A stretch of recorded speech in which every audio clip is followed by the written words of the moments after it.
everyone? Welcome on into a DFS strategy video for the 2026 Open Championship, the last major of the year. Just to let you guys know, what I will be covering in this video is just going to go over the bucket system, try to figure out are our projections correct. Then we'll go into the marquee tee times and finish this video off with building some lineups using the optimizer. Now, I've covered a lot of content over this last week. Went over pass optimal lineups and pass optimal and GPP winning lineups. I covered a preview with Byron Lindeque, back 9 bets, the model maniac, and I also did a first look. So hopefully you're able to consume all of that content and digest it, try to figure out your favorite plays of the week. I do have some of mine and I will go over those throughout this video. A reminder, this is a live stream, so I will be talking to the chat. I see a bunch of you guys in there already. What's going on? Michael, Denny, Joanne, good evening. And we're going to kick this off with giveaways. I did my best to continue to remind everybody about the giveaways. There is just something I think that happens with getting to a certain level. You know, I have 969 subscribers on this channel. Most of my viewers are subscribers. So it's just like, how do I get new subscribers? Going to have to reach out, collab with people, I think, in order to get to the goals that we want to get to. Now, oh, Michael Kennedy. Here, I'll give you one of these. Thanks, man. Oh, that went right through the that went right through my mic. My bad. Hey, thanks for becoming a member. Michael Kennedy is a white tier member now, which means Wednesday night he gets to come over to my channel and participate in the members only live stream that I do Wednesday night. So we are on crunch time, by the way. It is crunch time. We have almost a full day left before getting our lineups in, because lineup lock is at 1:30 Eastern time, Eastern Standard Time, 12:30 for the lower time zone, as you know, D-Gen would once say. So yeah, we're in crunch time. But anyways, going back, we got 3 new subscribers. We're adding $3 to the win the pot, $26 total. I do appreciate those that did become subscribers, new subscribers. Thank you very much. You're helping out the channel very, very much. We'll get to this giveaway here shortly. I do want to also pull up this giveaway because it kind of goes hand in hand. We do have time left over to hit the bonus of this. I mean, will I get 30 new subscribers by tomorrow night? Probably not. But in case I do, I am giving away not $1,000 worth of giveaways, but $2,000 worth of giveaways. 4 of those giveaways are within memberships, 2 of them being lifetime memberships, which are worth $600. 2 are annual memberships, which are $200 a piece. And then I'm giving away 4 $100 cash giveaways, but that is only if this channel reaches 1,000 subscribers by tomorrow night. Which I know it's going to be difficult, but it's still out there. It's out there. So yeah. Anyways, this giveaway will just be the typical $1,000 giveaway once it passes the open here, and it'll just be 1 lifetime membership, 1 annual membership, and 2 $100 cash giveaways. So just throwing it out there. And then of course we do have weekly and monthly giveaways to go over. So let's do those all right now. By the way, if you want to become a member at SweetSpotDFS.com, all you got to do is go to the home page. And by the way, go down into the description of this video. If you need a link to the website, you'll find it down below. But yeah, scroll on down and just click any of these buttons here. Whatever subscription, you know, suits your fancy. Again, there is a founding member. This is your lifetime membership subscription. One-time purchase. You get access to everything. One thing that I did not mention, all the spreadsheets that I have ever created, you will get access to those as well. So anybody who is a lifetime member that it's like, wait a minute, I didn't know that. I didn't put it on here. It is something I should probably add, just try to sweeten the pot. But if you are interested in those spreadsheets, I can certainly give them to you. Anyways, let's go ahead. Let's get into the giveaways. We're going to start out with the big one. Let's go ahead and do the Open Champion giveaway, the Open Championship giveaway. I asked each and every one of you to go comment on the videos that were put out there this week. And you know what? I need to add last week's as well. So it would just be the YouTube comments. And I'm only doing one of each. I apologize for you guys.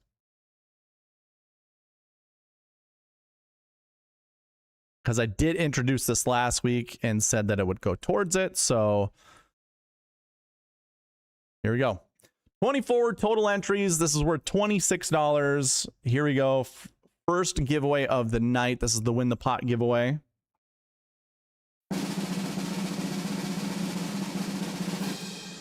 Johnny B, first time winner. Johnny, I see you are in the chat. What you need to do is email me right there, that little email address. Tell me where I can send that money. PayPal, Venmo, Google Pay. Those are the three options. $26, we might be able to swing something if you want to bank it and save it for merch. Like the t-shirts are like a $40 deal. The hats are also going to be a $40 deal. I did get hats.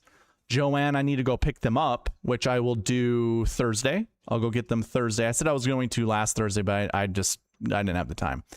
But yeah, I'm going to get those hats and send those out to Joanne at least. And then anybody else who's banking, you know, giveaway wins, I can certainly send you out some hats if you are interested, and I'll show them to you guys on stream. But congrats to Johnny for the Win the Pot giveaway. Let's go ahead and do our weekly giveaway, which it's going to include this week and last week. 29 total entries. Here we go. This is worth $5. Joanne gets the $5. Congrats, Joanne. Appreciate you always being in here and participating. So $5, we're just going to add it to your bank as well. I have no idea what you're up to. I know 2 hats are going to you, so that's, I think we agreed upon. I don't remember what we agreed upon, but shipping is going to be like $14. So that with the hats, we'll figure something out, Joanne. It's close to $80. But anyways, congrats, Joanne. Let's go ahead and dive into, well, first of all, any questions? Doesn't look like it. Good evening, Double J. All right, let's go ahead. Let's get into the bucket system for this week's Open Championship. All right, so if you guys want to follow along with me, you certainly can.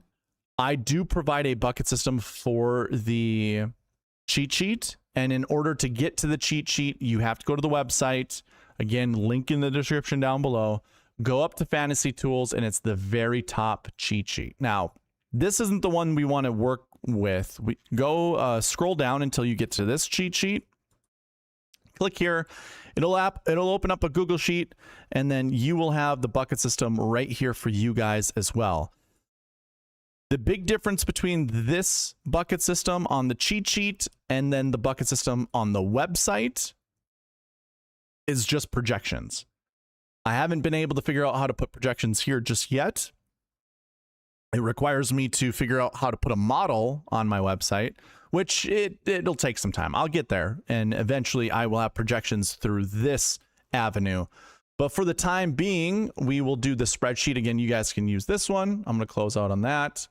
Oh yeah, by the way, I know I didn't mention this already, but you can request the optimizer on the website by putting your email address here and hitting request now.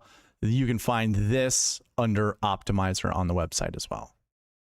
Let me close that one down and get back to here. So I'm just going to go through these. You know the whole drill already. It's like, where's Scotty? Is Scotty going to represent any of these buckets? How many expensive golfers are there in any of these buckets? Because that's a whole other thing that we have to determine. Sure, we can project how many top 10s, and that's all that it is, by the way. I'm trying to project how many top 10s we're going to see from each of these buckets. Let me zoom in a little bit more for you guys. And I'm going to put a filter on this, and let's just look at last year buckets. So just to give you kind of a crash course into this, I do have a video that explains the bucket system down in the description. I also, if you go to the website, you can find an article that explains all about it, but here's your quick crash course. So I have 6 total buckets. The one that we're currently looking at is the last year bucket, looking at last year finishes of the Open Championship. This is just one of those things that I developed a long time ago that it just works. These stats end up showing up more often than not. And we can go left to right looking at the stats. So for bucket 1, actually each of these buckets are by 20 place increments. So last year 1 is looking at all the golfers who finished 1st through 20th last year that's in the field this year. Not everybody. I mean, I think this year technically everybody, but sometimes not everybody comes back and plays the following year. But most top 20s do. They come back and play the Open Championship again. So of just this bucket alone, we've seen 30 total golfers that have finished inside the top 10. That's what this little section is. You can see right at the top, the header says top 10 frequencies, 30 total. Every single year, at least 2 golfers finish inside the top 10 from this bucket. Now, this is kind of one of those easy things to understand. Basically, your best golfers who tend to show up every single year finish inside the top 10. Would it be a surprise to see Scotty Scheffler inside the top 10? Probably not. Well, he won this event last year. How about Rory McIlroy? I think he finished inside the top 10 last year. If he finishes inside the top 10 this year as well, would that be a surprise? Probably not. But every year we see at least 2 golfers. We've seen up to 4. So we've never seen more than 4 golfers from, typically 19 golfers that show up every single year. And we've never seen less than 2. So we can project at least 2 of these golfers will finish inside the top 10. And I do have the projections right here. This minimum projection column, 2.09, we round down. We always round down with the minimum projection column. So 2.09 rounds down to 2. 4.18 rounds up to 5. If you look at the optimizer, that first bucket says 2 to 5. So the optimizer already has all these projections built in, and it is what I'm going to do in this video is go through each of these buckets and just double check to see if the players are even good enough, or at least lineup construction would make sense. Because in this first bucket, if everyone is like 9K and above, well, perhaps we can't put 2 of these guys together, or it would be foolish or silly to do that. So it's using a little common sense. If Rory and Scotty finish inside the top 10, you can build lineups with them both, by the way. You can, but they're not going to be high quality lineups. So would it make sense to put them both in a lineup? What if they're the only 2 golfers that finish inside the top 10 and satisfy this projection? Because that's the whole purpose of going through this. I review every single week to see how well the bucket system did, and it's like 97%, 96% correct most of the time. Like there might be 1 bucket that's incorrect, or maybe 2, never really more than 3 though.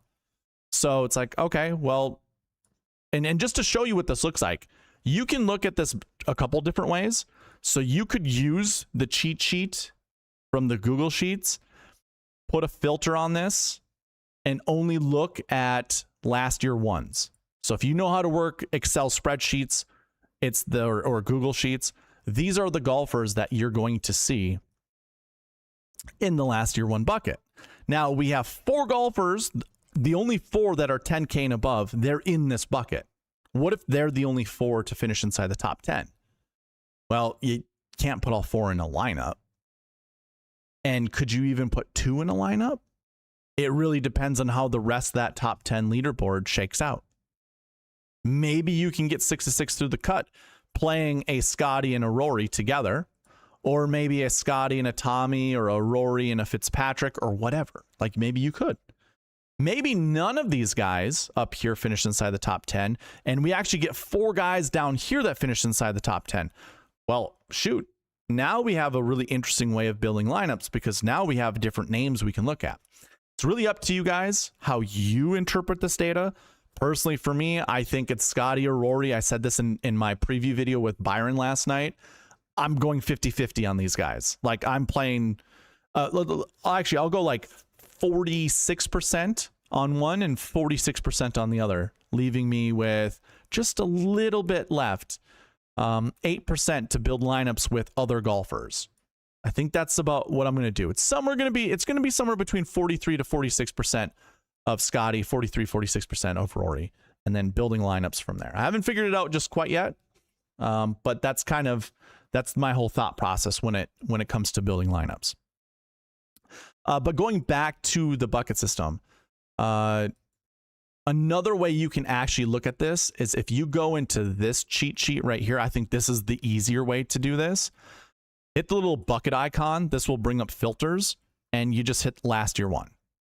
So much simpler, right? So much simpler. And now we have all of these golfers that show up, and you can see what their finishes were from last year. I do have 2 different numbers, 22 versus 21.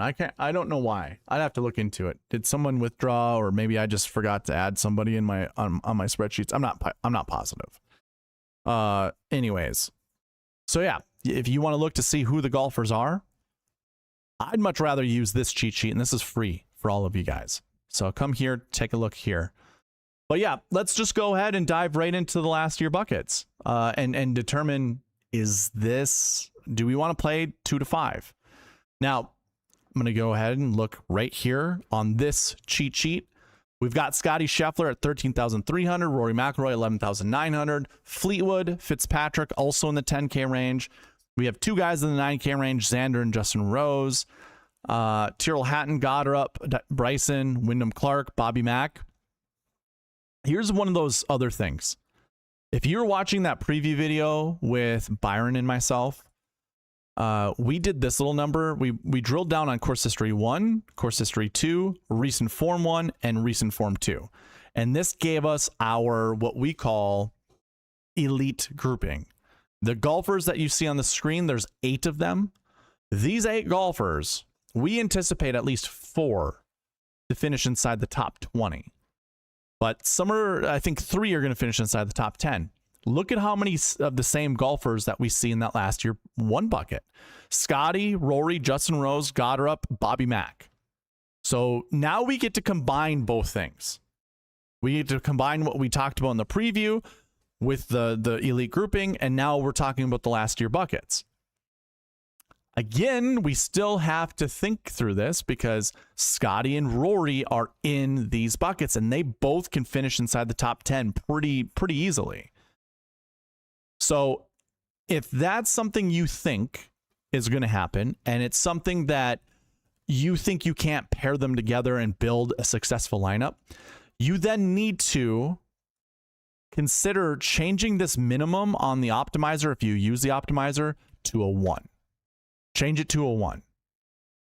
Because if you don't like anybody else in this bucket, or you don't want the optimizer to drill down and try to find 2 golfers from this last year 1 bucket, I mean, there's some good names here. I think it would be pretty difficult not to pick one of the, or like pick 2 of these guys at least. But I would recommend changing it to 1 to 5 if you really think Scotty and Rory can finish inside the top 10. Like if you think in your heart of hearts, you know they're going to finish inside the top 10, chances are they could be the only 2 golfers, or perhaps one of the other golfers that might finish inside the top 10 will be on the tail end of top 10 or something like that. So just be aware. That's all I'm trying to get at, is just be aware. If you think it's possible, then be careful. Don't put those lineups together. But there are 22 golfers in this bucket. And if you like Justin Rose, like Byron and myself like Justin Rose, or even Chris Gotterup, we both like Chris Gotterup. I like Bobby Mack. So does the rest of the world, apparently. It sounds like everybody is on Bobby Mack. If you have again, I like Rasmus Højgaard. I was saying this on the preview pod. I like Rasmus Højgaard. I got no issue playing him. And if you want cheap golfers, you've got Jesper Svensson and John Perry down there that are also, I think, decent plays. So there is a lot of things you can do just with the golfers on the screen. I do genuinely think we could see up to 5 golfers finishing inside the top 10 from that bucket. I think we're going to see, I think it's more likely we're going to see 3 or 4 inside the top 10 than we're going to see 2.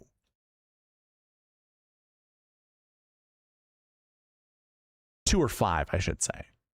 I think 3 or 4 is going to be much higher possibility or likelihood than 2 or 5.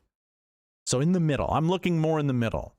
So if I'm building lineups, one thing I could do is I could change this to a 2 and just keep it there. I could change it to a 3 if I wanted to, but I can also start locking golfers in. So Retail Ripper in the chat says you could play Rory and Scotty. Sure, I'm going to go ahead and run that optimizer and see what it looks like. Now it's going to look at every one of the buckets and try to fill in based off of all the criteria, all the conditions that are in there. And I mean, it kind of built a pretty decent lineup. Rory, Scotty, Ben Griffin, Max Homa, Cootie, and Jesper Svensson. So there's Jesper. He was that value guy in the bottom. But I can run this again and see what it'll spit out. Fowler, Homa, Colley, Cootie. It's Cootie and Homa again.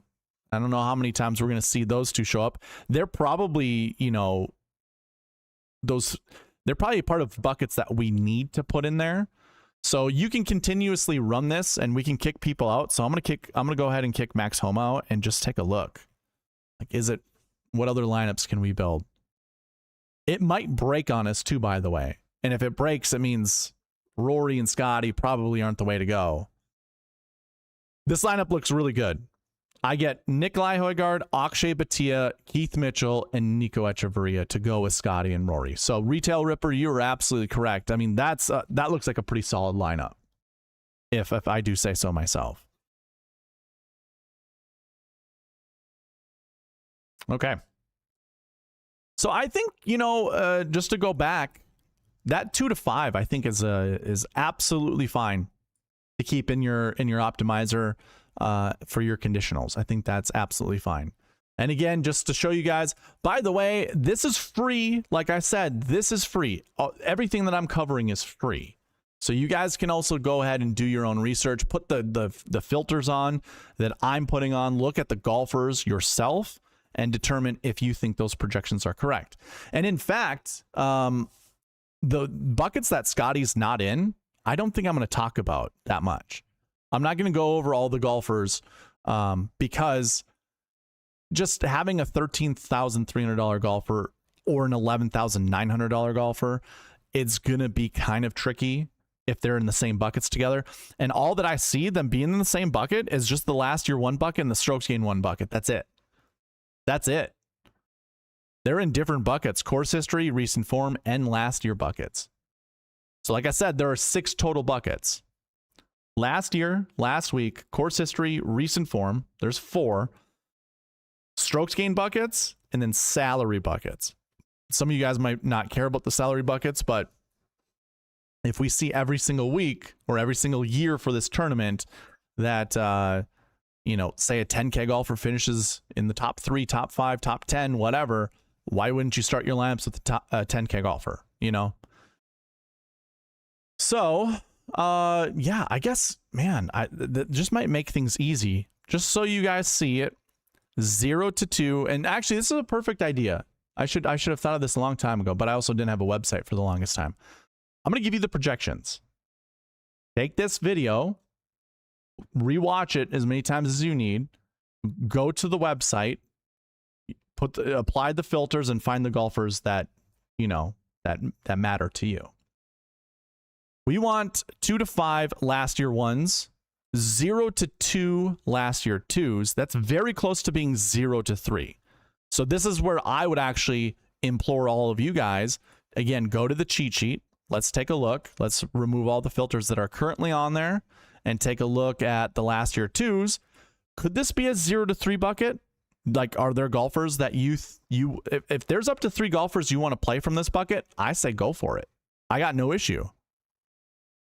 There's Rahm, Oberg, Lowry, Thomas, Spieth, Rye, McNeely, JJ Spawn, Batia, Wrighton, Bradley, Harry Hall, and Daniel Berger. None of those golfers really give me a ton of confidence to play. You listen to the preview video. I'm not very high on Justin Thomas. Jordan Spieth, you know, has his own ailments or whatever. But there are some other solid golfers here. But this is one of those beautiful things about the bucket system. The projection's 0 to 2. Literally could have 0 golfers from this bucket finish inside the top 10.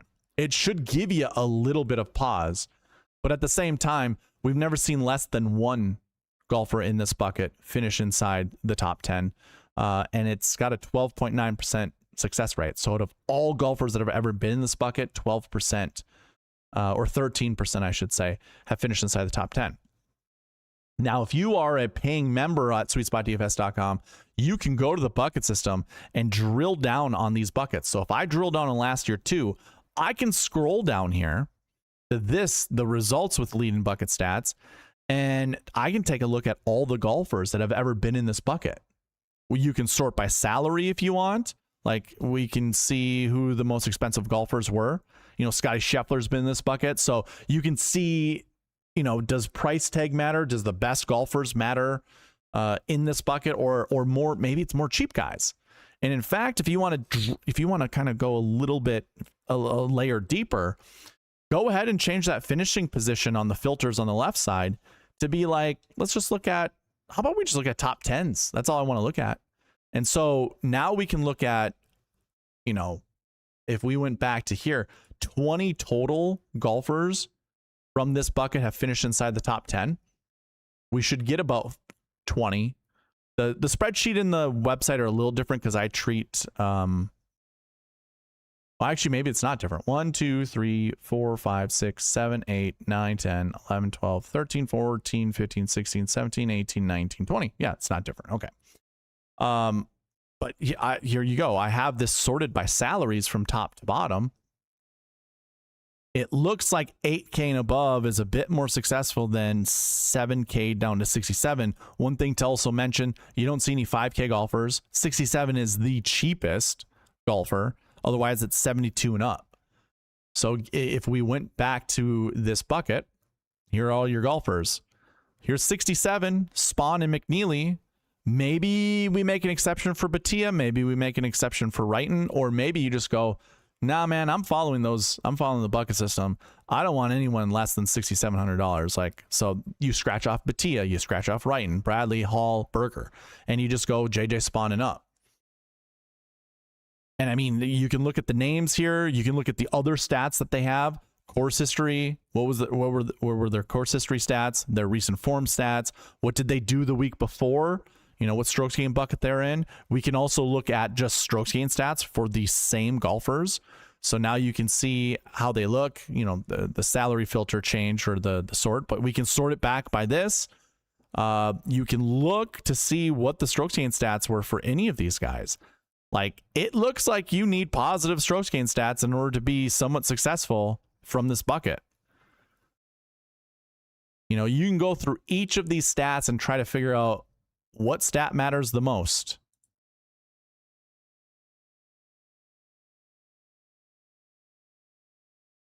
I mean, it's like a positive off the tee, positive approach. So then if you go back to the cheat sheet, I have this little strokes gained last year. Look at this right here. The one guy that looks like he's out automatically is Daniel Berger, because we didn't see any negative strokes gained total guys finish inside the top 10. So we can just cross him out. And then everything else is pretty much fine. We basically see everyone's pretty much positive with strokes gained off the tee, but not so much with strokes gained approach. So again, this might be another way for you guys to filter out by the golfers you want. There's only There's only 4 golfers that are above $6,700 or 67 and up. Oberg, Lowry, Rye, and Spawn. If I go back to this bucket system and I look, here are all your approach guys. We have 2 guys that were negative, Bryson and Patrick Reed.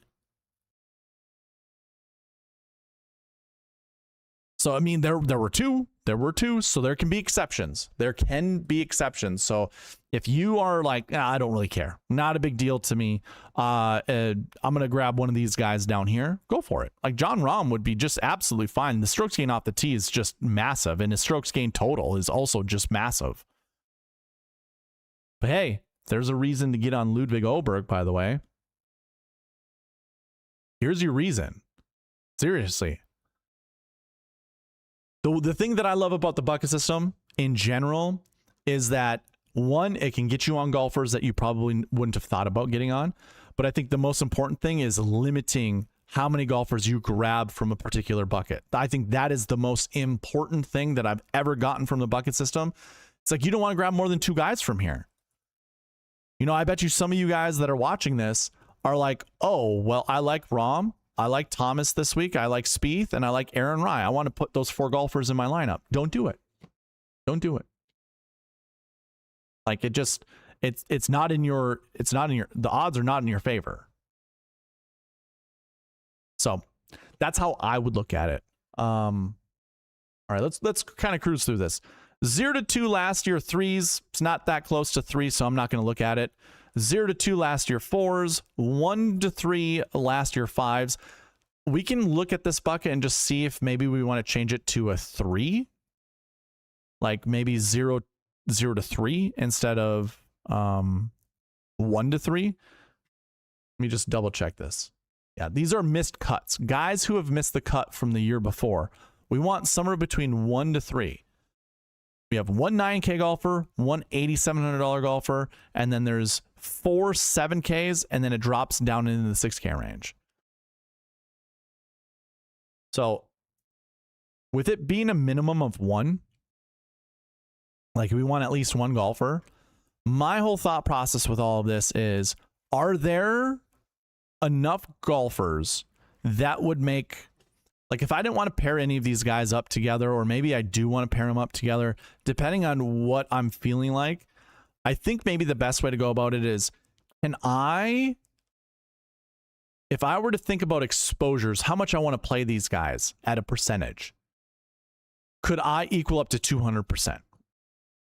So just to talk that through with you guys, Cam Young, I personally don't want to play, but I will play some. I'd probably put him at like 6%. Colin Morikawa, I'd probably put at like 10%. So I add them up, that's 16%. And I would go through each of these golfers and try to determine what am I comfortable playing these guys at, like a percentage for my own lineups. You know, I do like Tom Kim this week, but I'm going to limit him to like 14 to 16%. Minwoo Lee, by the way, I'm going to try to remember how to get to what I got to looking him up earlier. There was something that was like, oh, he's like the only guy that fits this trend. I kind of want to put him in my lineups. Can't remember what it is off the top of my head. I'll try to remember when we get there. But I could play Minwoo in like 14 to 16% of my lineups as well. So again, I'd go through each and every one of these golfers. If I can get to 200% ownership or exposure that I want to play, I don't mind keeping this as a 1, like a 1 to 3. So, I mean, that's a long-winded way of saying, yeah, 1 to 3 is fine. Golfers who did not play this tournament last year are in this last year's 6 bucket, and the projection is 0 to 2. I'm going to get rid of that. All right. 0 to 2. It could be close to 0 to 3. But we have to look at the golfers, and honestly, just right away, $7,400 is the most expensive golfer. Then it comes down into these $6,700 golfers. Some of these guys don't have course history whatsoever. They're debutantes, and we just went over, if there's a debutant that you want to play, not so much who you should play, but if there's somebody you want to play, just temper your expectations, because And also only play one of the guys that have no course history. Just one. We didn't ever see any more than one guy finish inside the top 20. That was a debutant. So just keep that in mind. Don't get too crazy. So if you like Jake Knapp and Eugenio Chikara, don't put them both in your lineups. If you're building two lineups, put one in one and one in the other. You know, Bridgman is a debutant, Gerard, Shaper, Niergaard Peterson, Aora, Casey Jarvis. You know, just be cognizant. Be cognizant. This bucket, do I want to play more than 3 golfers from it? I don't think so. I don't even think we even have to get close to it. So I'm going to keep this a 0 to 2 bucket. And just to kind of run it down. Ooh, I have it as a 0 to 3. I'm going to change that back to a 0 to 2. So 0 to 2. These are all the conditionals that I decided on right here. Now, Scheffler's a last year 5 bucket. So let's just take a look at that bucket. We do have some other good ones here, but I'm going to change it to the last week buckets now. Your rundown, let me just run it down real quick. You want 1 to 3 last week ones, so golfers who finished inside the top 20. This could almost be pushed to 1 to 4. Because when Byron and I went over this yesterday, I think we saw no less than 6 golfers inside the top 20. Like every single year. And let's take a look. We can scroll all the way over and look at top 20 frequencies. 3. Okay, so a minimum of 3. Here's a wonderful thing about the website. Come back to the bucket system. I'm going to look at last week ones. Again, these are golfers who top 20 the week before. Sorry. And then I'm going to skip past here. Actually, I'll open this back up. I'm going to skip past here and I'm going to come down to this. I want to see. So these are top 10 counts. Ooh, in 2018, there was only 1 golfer that was in this bucket. Interesting. Ooh. All right, so this is kind of a tricky thing. 2022 is when the Genesis Scottish Open started being the event that was before the Open Championship. If we go back to 2021, 2020, 2019, we actually have the John Deere Classic as the event prior to the Open Championship. So when we look at this, 2025, 2024, 2023, 2022, those are the numbers we really want to look at. And if I go to top 20 counts, this is what I thought. We had 8 in 2025, 5 in 2024, 6 in 2023, and 6 in 2022. So 5 was the minimum number of top 20s from this bucket, which means you could maybe build an entire lineup of just building of golfers who top 20'd from the week before. There's another tool that I have on the website called the Lead-In Stats. The Lead-In Stats tool. Byron and I went over this. You can also apply the same filters from the cheat sheet that you can here. So last week ones, if we just look at golfers who top 20'd the week before, you see how it looks on the screen. I do have these little summary boxes up here on the top right. 20 total golfers, 4 finished inside the top 5, 6 inside the top 10, 8 inside the top 20. This was the year where there were only 5 inside the top 20.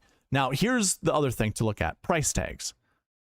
14-2, 69, 78, 67, 11, 5, 9, 7, 6, 5, and 7, 6. So 2 really expensive golfers, Scotty and Rory. And then we also have Xander, that's 97, but everyone else in the 7 and 6K range. 2024, like I said, only 5 top 20s. Your winner was 11,200, by the way. Then it was 6,900, 6,700, 7,200, 99. So this 11-2 to 99 looks pretty good. I know Scotty won in 14,200, but Rory wasn't that far behind in 11,500. That was in 2025. 2023, you had Brian Harmon win, but 81, or he was at 7,300. Then it's 8,100, 11,9, 93, 84, 94. 6 guys finished inside the top 20. This 11K, 9K to go along with having a top 20 from the week before is looking really good. And then 2022, the only other year that the Genesis Scottish Open preceded this event on the PGA Tour, when it was a co-sanctioned event, because it was always the week before, or most of the time it was the week before, but it was only a DP World Tour. When it became a PGA Tour event was 2022. 95, 86, 10, 94, 67, 99. So not an $11,000 golfer, but a 10,000. 3 9s though. 6 top 20s, 4 top 10s. This is a bucket I think you can definitely build lineups around. And do we have is it a 10, 9, 8 in every single one of these? A 10, 9, 8, 7? 10, 9, 8, 7. 10, 9, 8, 67. That's close. 2024, 10, 9, 7, 6. And then 10, 7, 6, 9. 10, 9, 7, 6. So not an 8K there. Interesting. So we can almost just do that 10, 9, 8, 7, 7, 6 approach and grab 3 golfers from the last week 1 bucket to put in our 10, 9, 8, 7.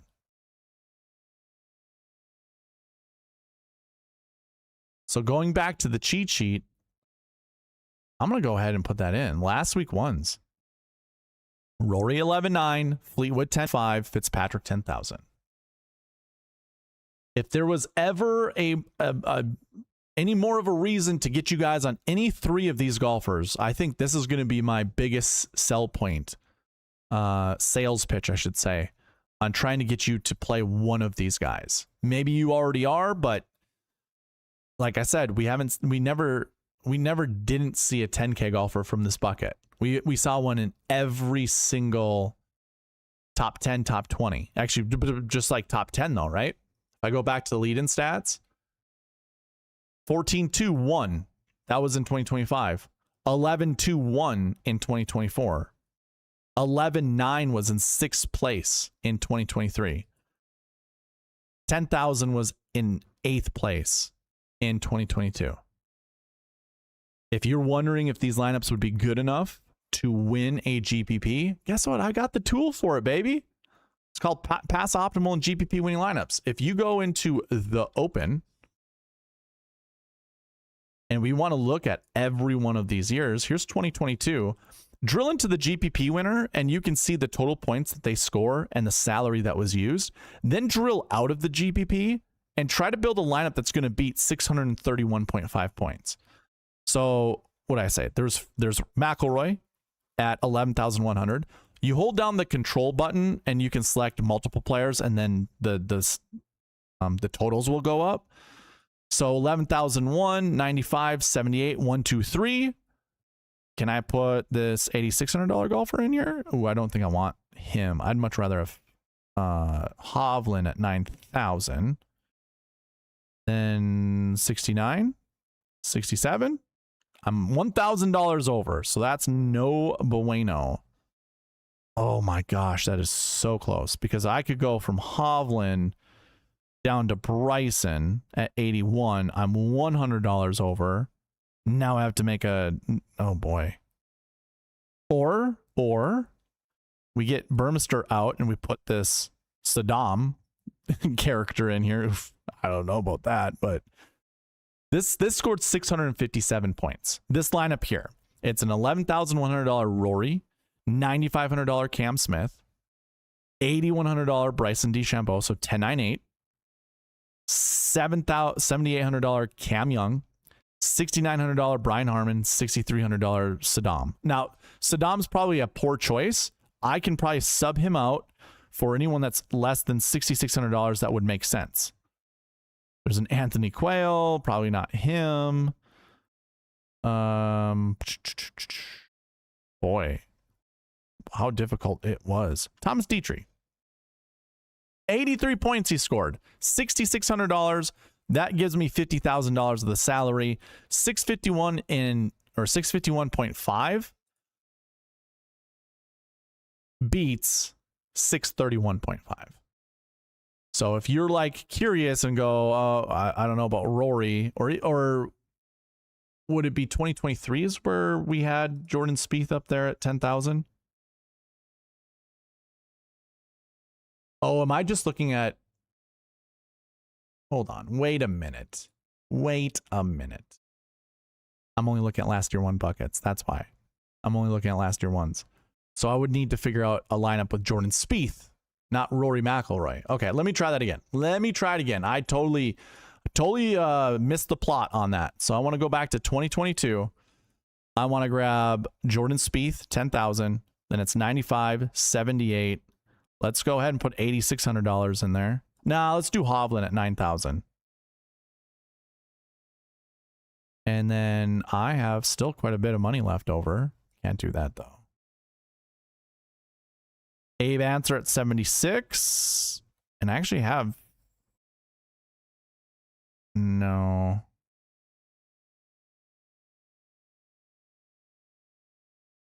I guess let me go back down to D-Tree. Let me put D-Tree in there.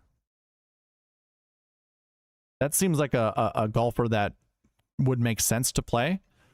And then I gotta save $500 somewhere.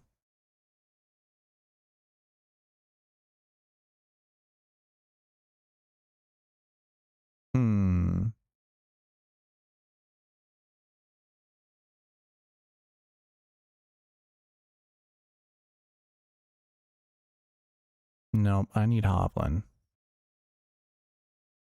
Abe Answer from 7,600, so I need someone who is 7,100. I could go with 69, Lucas Herbert. Actually, that lineup does not take down a GPP.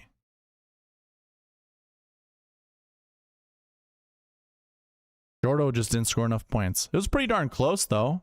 Maybe I can build a lineup, but I'm not going to waste your guys' time. I'm just saying you guys could certainly go here and mess around and try to figure out a lineup that could take down a GPP following that whole... Because this is what makes lineup building easy, in my opinion, is when you can go ahead and say, oh, wow, yeah, let's just look at last week ones and try to put golfers from this into my bucket. Yeah, Jordo, Cam Smith, and Fleetwood would be the guys that I want. But even Dean Burmester was in that bucket. So I could pick up to 4 golfers. Forgive me, I'm going to try this again. I apologize if this is like you don't care about it, but I'm going to go ahead and put Jordo and Dean Burmester in there. Hovland scores quite a bit of points for me at 9,000. There you go. There's your lineup, guys. And it beats the GPP winner. Okay, we got there. Jordo, 10,000. Cam Smith, 95. Tommy Fleetwood, 86. And Dean Burmester, 6,700. 4 golfers. 4 golfers from that 2022 that were last week ones that you could put in your lineup. Now, do you get to Dean Burmester that way? Maybe. Maybe that's what you do. So if we look at this week, we only have 14 golfers. So if I even look at the lead in stats here, there was 19 in 2022. So it's a bit less. But we could literally put 3 of these golfers in our lineup, no problem. We can go 10-9-8, right? Or maybe, no, we can't go 10-9-8. Maybe we go 10-10-8. Maybe it's like a Rory Fitzpatrick, Goddard or Hovland. Or maybe it's a 10-8-8. Maybe it's a Rory Goddard Hovland, or Hovland Clark, or Hovland McIntyre, or Goddard McIntyre. I mean, oh my gosh. I'm kind of in love with this, guys. I am very much in love with... Here's what I'm going to do with my optimizer. I'm just going to switch this to 3. Or... Oof. 3. Yeah, let's just go 3. I want to push this to 3. I feel real good. Maybe 2. I'll make it 2. I'm feeling really good about grabbing golfers from this bucket. Really good. The other buckets, though, we have to talk about. And the other one is last week 5. Last week 5 has to be spoken about. because Scotty Scheffler's in it. So if we go back to the projections,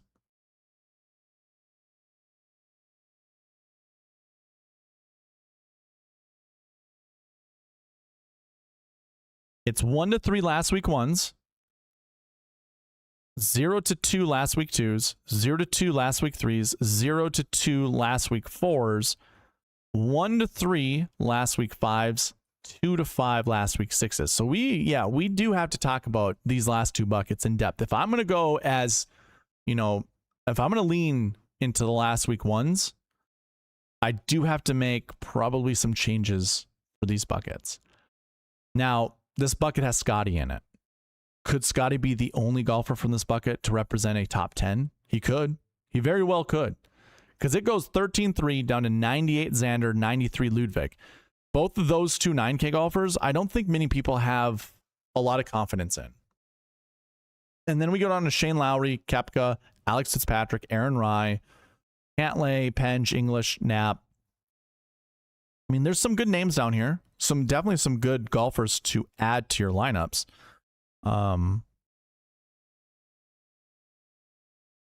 Yeah, these are all golfers who missed the cut last week. And to look at this a little bit deeper, we've seen 0 finish inside the top 10 from this bucket. We do have 9 more golfers than we typically do on average per year. I think maybe the best way to look at this is to come to the website and go to the bucket system and just drill into last week 5. I kind of just want to see what golfers finish inside the top 10. And I'm going to go by year. I'm going to sort it out by year. So in 2025, it was just Haotong at $5,700. I mean, this is really telling. Of all the top 10 finishers of all time that's been in this bucket, $9,000 Victor Hovland is the most expensive.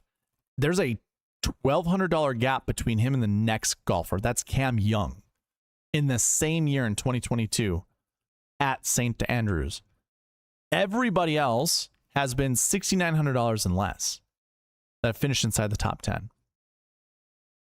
That's nuts. That's crazy. What we could do is if I scroll down, we can see, it's already on top 20 counts. In 2025, we've only seen 2. 2024 was 4. 2023 was 2. 2022 was 6. 2021 was 3. And then big zeros here. But we really only care about 2022 and on. So we saw up to 6 in 2022 inside the top 20, but only 3 of them were inside the top 10. So we've seen at least one golfer from this bucket ever since the Genesis Scottish Open was the event that preceded this one. And again, that started in 2022. 3-1-3-1. So maybe this year it's 3. But again, you got to look at the bucket. Could it be Scotty, Xander, and Oberg that finish inside the top 10? It could. You'd only probably play 2 of those guys together, especially if Scotty ends up winning the event. Which also goes back to the other bucket we were just looking at. If Scotty wins the event, this is why we look at this as a complete whole. You know how I liked 3 golfers from the last week 1 bucket? Well, if Scotty wins the event, which he could, and he could be the only guy that represents this bucket, you might not be able to play, more than 2 golfers from the last week 1 bucket because of Scotty. That's something you kind of have to keep in mind, unless you want to get really narrow and you want to get really strict with your buckets. You certainly could do that. Burmester is not playing. Yeah, I'm looking at lead-in. That was lead-in data that I was looking at. I just wanted to build a lineup about. Yeah, I hope you guys were following along. These are lead-in stats. This is historical data that I'm looking at. And then when I went to the Pass Optimal and GPP lineups, I was only looking at 2022. Because I wanted to show you guys, following the last week 1 buckets, you could build a lineup with 4 of them, 3 to 4 of them, even though I'm only looking at top 10s. Some of them finished top 20. or worse than top 10, and you could still put them in your lineup and beat and take down a GPP. So that was the whole purpose of going through that. Now, last week's sixes, 2 to 5. I really want to see who's in that bucket. I could change that one maybe to a 1 to 5. We get Rose, Cam Young, Morikawa, DeChambeau, Burns, Henley, Neiman, Spieth, Matsuyama, Griffin, Cam Smith, Mav McNeely, Akshay Bhatia. Okay. So this bucket has 68 golfers in it. And it goes all the way down to the 5K range. If we take a look at the bucket system for that bucket, and I'm going to the website to do this, I want to see, of the golfers who finished inside the top 10, who were they? Go ahead and put the raw stats in. Who were these golfers? Oh my God. They're the expensive golfers. Let's just look at 2022 and on. I don't want to look at the other ones. So just from here and on, 2022. Russell Henley is the king of this bucket, it looks like. You got 10,000. Let's separate this by salary. So 12-8, 11-2, 11-1, 10-4, 10-1. We don't have anybody in the 10K range and up. 92, 9,000, Cam Young in 2023. 82, 81, 79, 78, 7,000, 67, 66. Bryson's on there twice. So too is Russell Henley. So too is Jon Rahm. Bryson twice. Rahm twice. Henley twice. Just those three guys.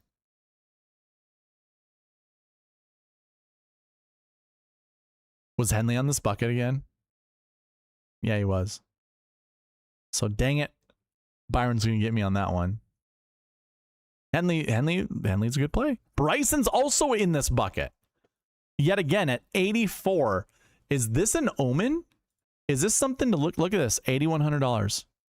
I mean, that's, yeah, it's whatever. It's coincidence, but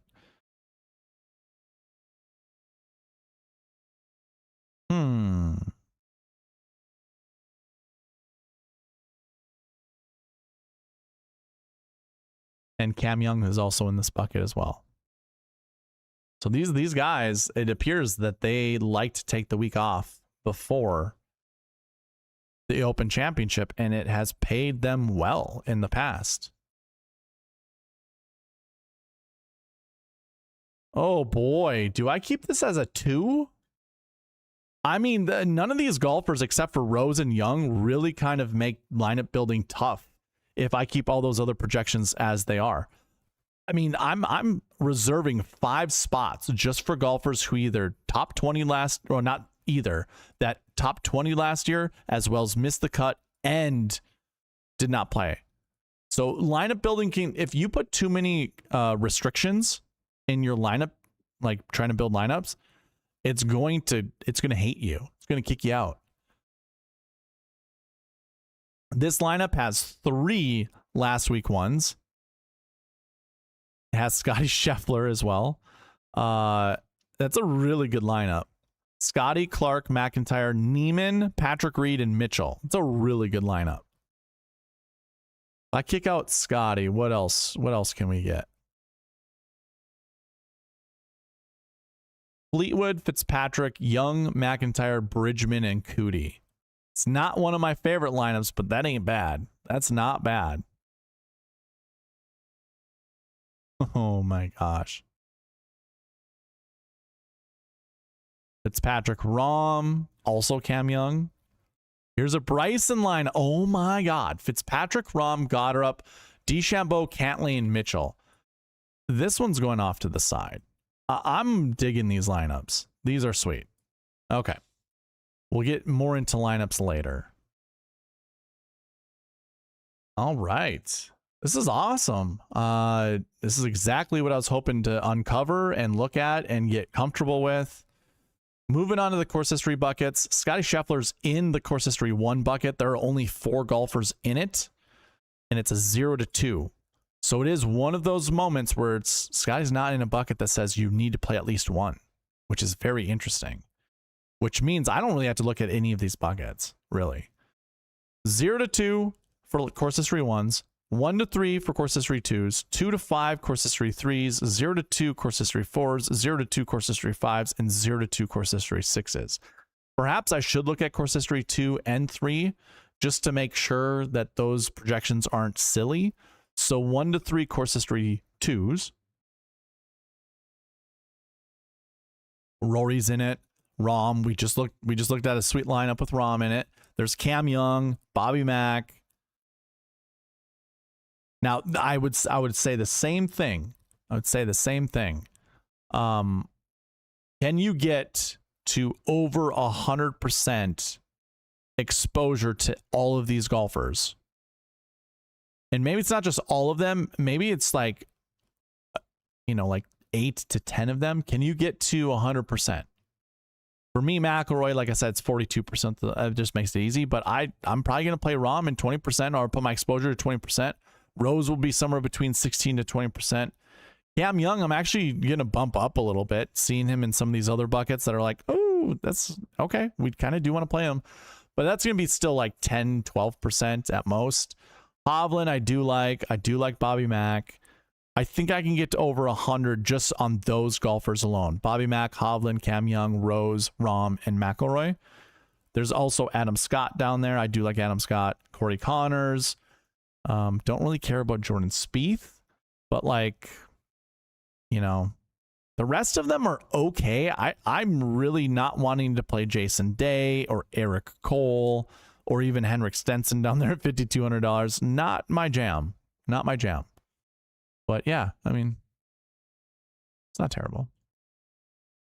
Okay. I'm gonna just take a break here and look at the chat. So Retail Ripper, for a GPP, why not throw in a few of Scotty and Rory? Yeah, absolutely. JR, that dude, says BMAC. I'm not sure what that means. How does Suber and Nakajima look in the buckets? I haven't seen their names yet, but I also haven't been paying attention. Well, I'll try to pay attention moving forward. Michael Kennedy says, I like Nico. Good evening, Bryson. Nice to see you, man. Bryson, how are your underdog lineups going? You got one more week, right? I think you knocked me out in one of them, which was like the last segment before this one. I was just about to ask about Dietrich. Burmster's not playing. I already covered that. Always fade Keith. Actually, I think Keith Mitchell's a good play this week. Wise words. Hate playing lineups with Keith. What do you mean when you say course history? Tournament history. Yeah, my bad.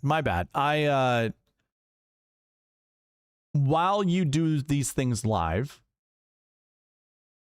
when you look at the words, you just say the words. Like whenever you stream. Being a streamer is kind of difficult sometimes. You just say the words that you see on the screen. But course history and tournament history, they're one and the same. When it comes to the bucket system, this whole sweet spot process, if you hear me say course history, you know what? I could just say tournament history, to be honest with you guys. Maybe I'll rephrase it to tournament history, because it doesn't matter what tournament it is. If it's always the same golf course, who cares if you call it tournament history versus course history? So good point there, Denny. Good point. I have 2 underdog lineups in the scramble final. Top one is currently 37, but a ton of life and not far back. All right, dude. Good luck, man. What's up, AJ? Nice to see you. Okay. Moving on to our next, we're in the course history buckets, right? So this is course history 2. This one's a 1 to 3 bucket, and I think we can get there pretty easy. Now, I will say this. If it's not Rory in my lineups, let's just kind of run down this. 20, I'm going to add them up as I think of them. So 20, 36, 46, 60, 80, 85, 90, 95, probably 100, 105, 110, 115, 120. Yeah, these are all going to be like 5% or less. So, yeah, I can get there without Rory. How is that going to look? There's 1, 2, 3, 4, 5, 6, 7, 8, 9, 10, 11, 12, 13, 14, 15, 16, 17, 18. Oh, wow. Okay. Here's one of those things, and I don't even know what it means in mathematical terms, but when it comes to this optimizer, the first lineup might take Rom. Might put Rom in a lineup. It also might even grab Victor Hovland. That first lineup I build means they're going to be at 100% exposure. If I have them at 20%, I have to build 5 lineups just to get down to that point where we get to 20%. Which means the other 4 lineups are going to include other golfers in it, and it's going to be forced to pick them. If I continue to get the same combo of golfers, like again, if it's just Rom, say Rom and Hovland are just are being put in all the lineups together, they're simultaneously pulling ownership from that bucket. Meaning it's going to get to a point where all of the ownership is going to exceed the exposures I have because I'm having multiple golfers in there. Which means I probably need to change this bucket to a 0 for a minimum. Because again, if I'm not locking in Rory, and by the way, I'm going to be locking in Rory anyways. So I already know based off of that 42% of my lineups are just going to be fine. Yeah, I'm going to make this a 0. And again, the reason I'm making this a 0 to 3 when it says 1 to 3 is because I do think these golfers are going to be selected regardless. And I don't think I need to make sure it selects any one of these guys.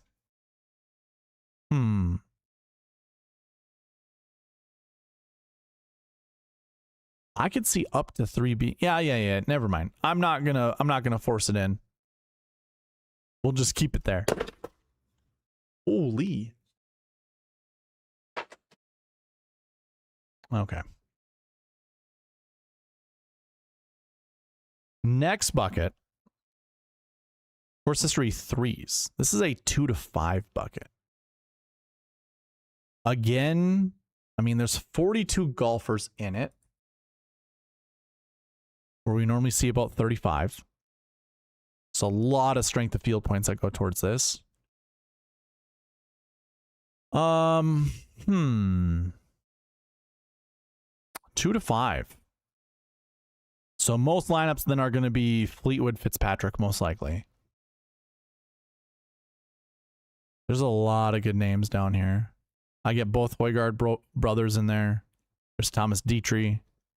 I do like Laurie Cantor. I don't mind Jasper Svensson.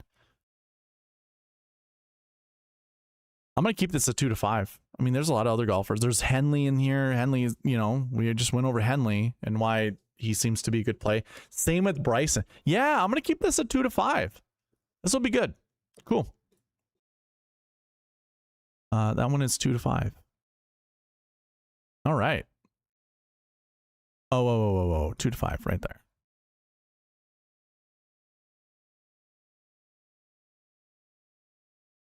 Remember the age conversation last night?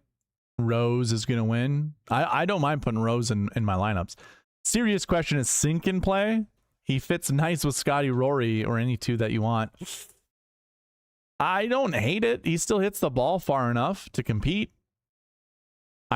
When you get to a certain age, it kind of comes down to, do you have the endurance to continue playing? And he's not that old, honestly. So yeah, I think he can play.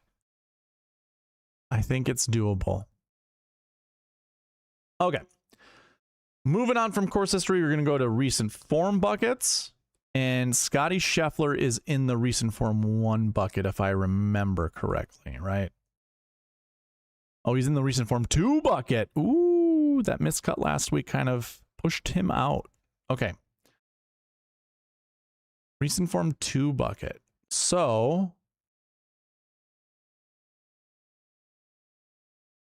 recent form 1 is 1 to 3, but technically I think that's going to be a 0 to 3.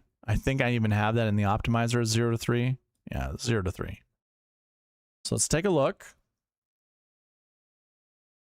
I don't even know if we really have to look at this.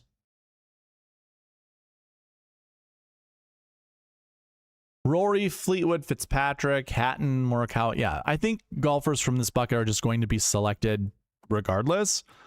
I don't think we have to force in any of these golfers to be in our lineup. So I'm just going to ignore it. Ignore that one. Reason form 2 is 2 to 6. And that's largely because Scheffler's in it, but there's Rose for all you guys. Ooh, there's Byron in the chat. What's going on? So Scheffler's in this bucket. He's just automatically going to make it a 1. I want to look at the rest of the golfers and try to determine, again, their cumulative ownership. Can I get it over 200% outside of Scotty? And quite frankly, I don't think there's enough good golfers for me to want to do that. I mean, more and more, every time I go through these buckets where there's anchor buckets, because this is technically an anchor bucket, Bobby Mack is in it. So too is Victor Hovland, and so too is Goddard. Those 3 golfers have been in a lot of these anchor buckets.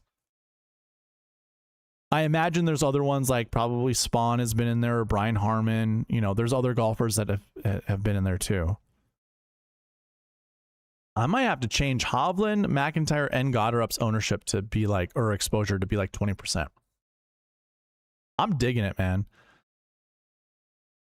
Byron, I'm also now on Russell Henley over the buckets that we just kind of went over. He has taken the week off before this event in the past, and he's finished inside the top 10 twice doing that. So too has Bryson DeChambeau, by the way. So too has Jon Rahm.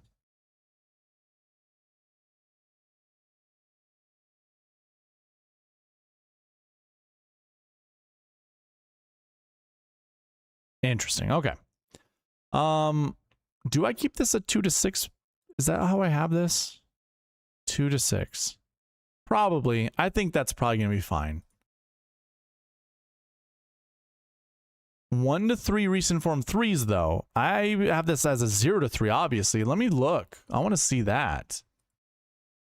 Recent form 3, 1 to 3. Xander, Ober, Cam Young, Lowry, Rye, Cantlay. Oof. Yeah, this is not a bucket. Well, there's 25 total golfers. Oh my God, we normally see 43. 6% success rate. But when it's a large number, that makes sense. We've seen 1 in the optimal lineup every single year. 43. Okay, now I need to come back here. Go back to the website, look at recent form 3s, and take a look. So if you deselect all of these, you can see totals. 38, 35, 34, 40, 36. They didn't play in 2020. 23 was the least amount that we saw in 2019. How many do we have this week again? 25. So we're around that number. 23, 28, 26, 26. I go ahead and drill down on the top 10. So 2019 we want to look at, 2018, 2015, 2014. 1, 2, 3, 1. We still have at least 1. Some of these ranged up to 2015 had 3. Okay, well now I want to look at who the golfers are from these buckets. We're looking at top 10s. So every single year we should see one. Top 10s, I'm just looking at years. So we'll take that off. We go top to bottom. They're cheap guys. Some of them are. 7,000, 72, 67, 65, 9, 66, 84, 7, 81, 69, 86, 67, 11, 4, 77, 74, 8, 67, and 11. And looking at these other names down here, Tiger Woods has been in this bucket. Lee Westwood, Louis Oosthuizen, Jason Day, McIlroy. Good names. I mean, a lot of these guys, are they all winners?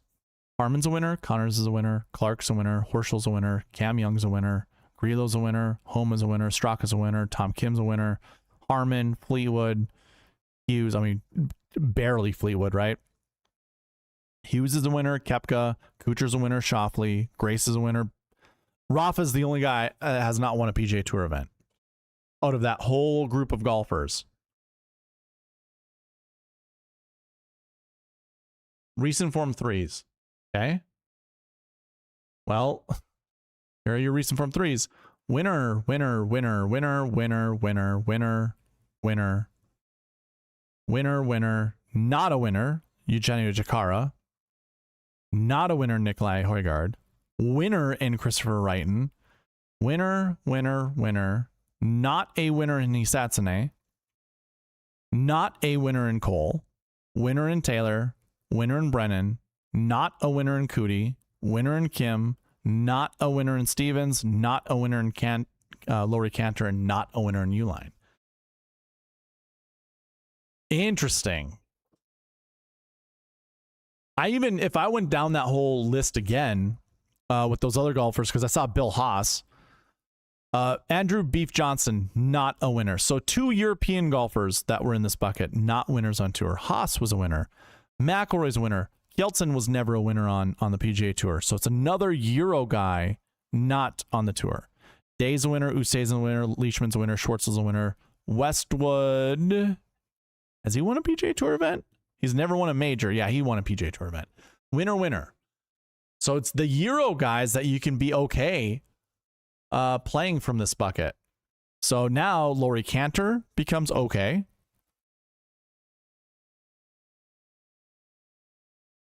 Jakara becomes okay, and Højgaard becomes okay. The rest of them, not so much. Which I don't even remember how many more, but like Sam Stevens, we kick out. Peter Uihlein, we kick out. Rio, well, Rio's no. Those other guys were PGA Tour guys. Yeah, they were on the PGA Tour. Is that the other requirement? Is you got to be on the PGA Tour? So Laurie Cantor's just out, and so is Chikara.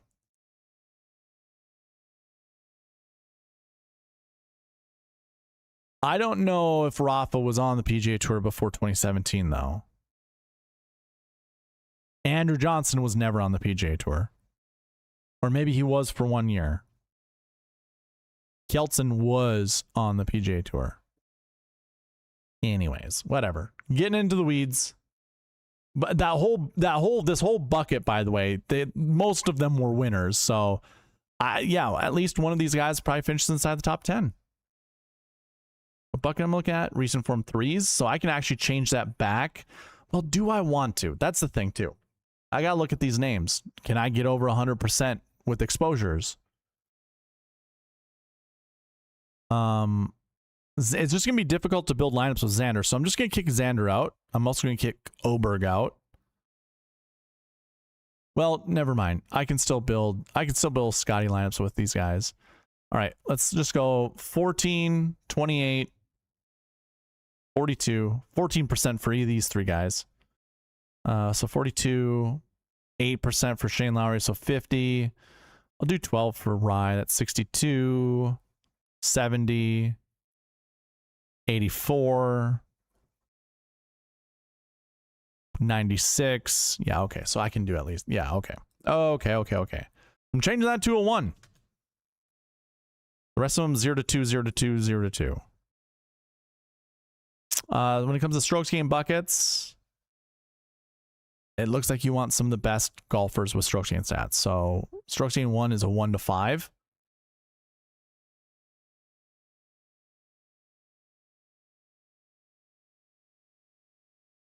Yeah. So it's technically 2 to 5, but Scotty Scheffler's in this bucket. Then it's 1 to 3 and 1 to 3 for strokes gained 2 and 3. We actually do have to look at that because I made those 0 to 3s. So strokes gained 1 is a 2 to 5. I don't think that's smart to make it 2 to 5 because we have all of our expensive golfers in this bucket. 13, 3, 11, 9, 10, 5, 10. Yeah, this is just going to be a 1. You definitely want 1. If we can fit more guys in it, that's fine.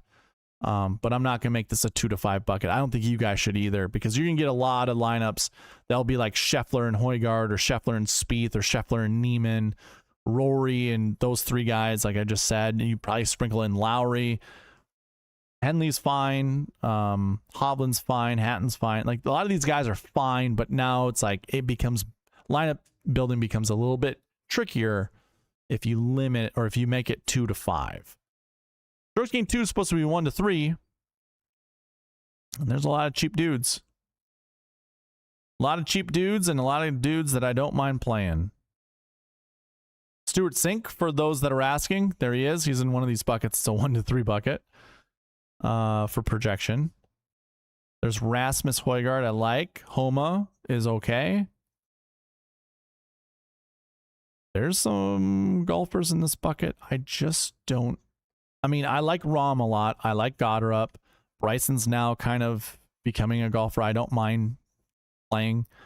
Bobby Mack will be in a lot of my lineups. Bobby Mack is in another anchor bucket, by the way. And I think these 5 golfers probably just make up 100%. I think I'm okay playing at least one of them. So I'm going to switch that to a 1. Strokes gained 2 is now 1. 1 to 3. Strokes gained 3. What do we got here? Morikawa 87. Then it just drops. This one can stay as 0 to 3. There are golfers that I like. I like Kurt Kitayama. I do like Alex Fitzpatrick. Byron, there's our boy Angel Ayora that we talked about for like 14 minutes yesterday. Mitchell's fine in my opinion. Jordan Smith is there. I like that. Suber's there for the Suber fanatics in chat. I know I said in a previous bucket not to play Laurie Cantor, but I actually don't mind playing Laurie Cantor. Was that last one we were just looking at? What bucket was it? Was it Course History 3? Or no, it was Reason Form 3. Yeah, I guess I don't mind playing Laurie Cantor.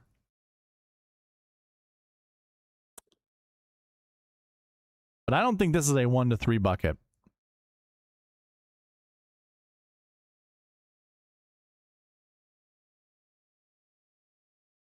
Or maybe it is. Maybe it is. Maybe we just have fun with it. Sure. Let's make this also a 1.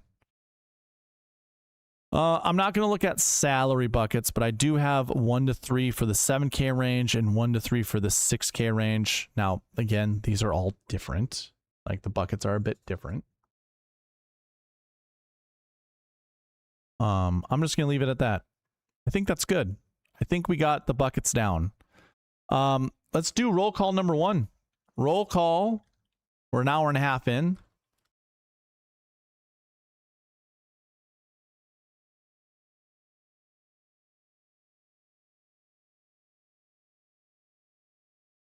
Who's your favorite golfer this week?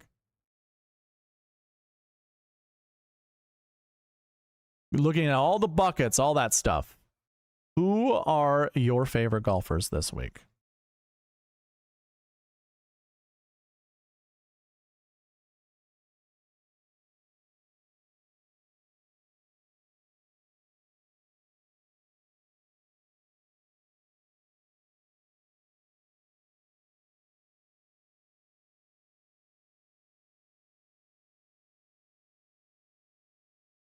This gets you into an entry for the weekly and monthly giveaway, if everyone was wondering. These are for giveaways. You participate in the channel, you get an entry into the giveaway.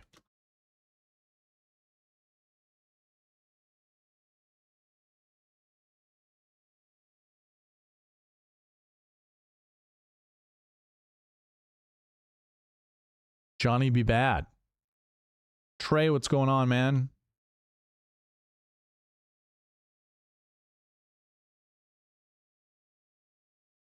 B-Mac, Michael Kim, really? Really, B-Mac?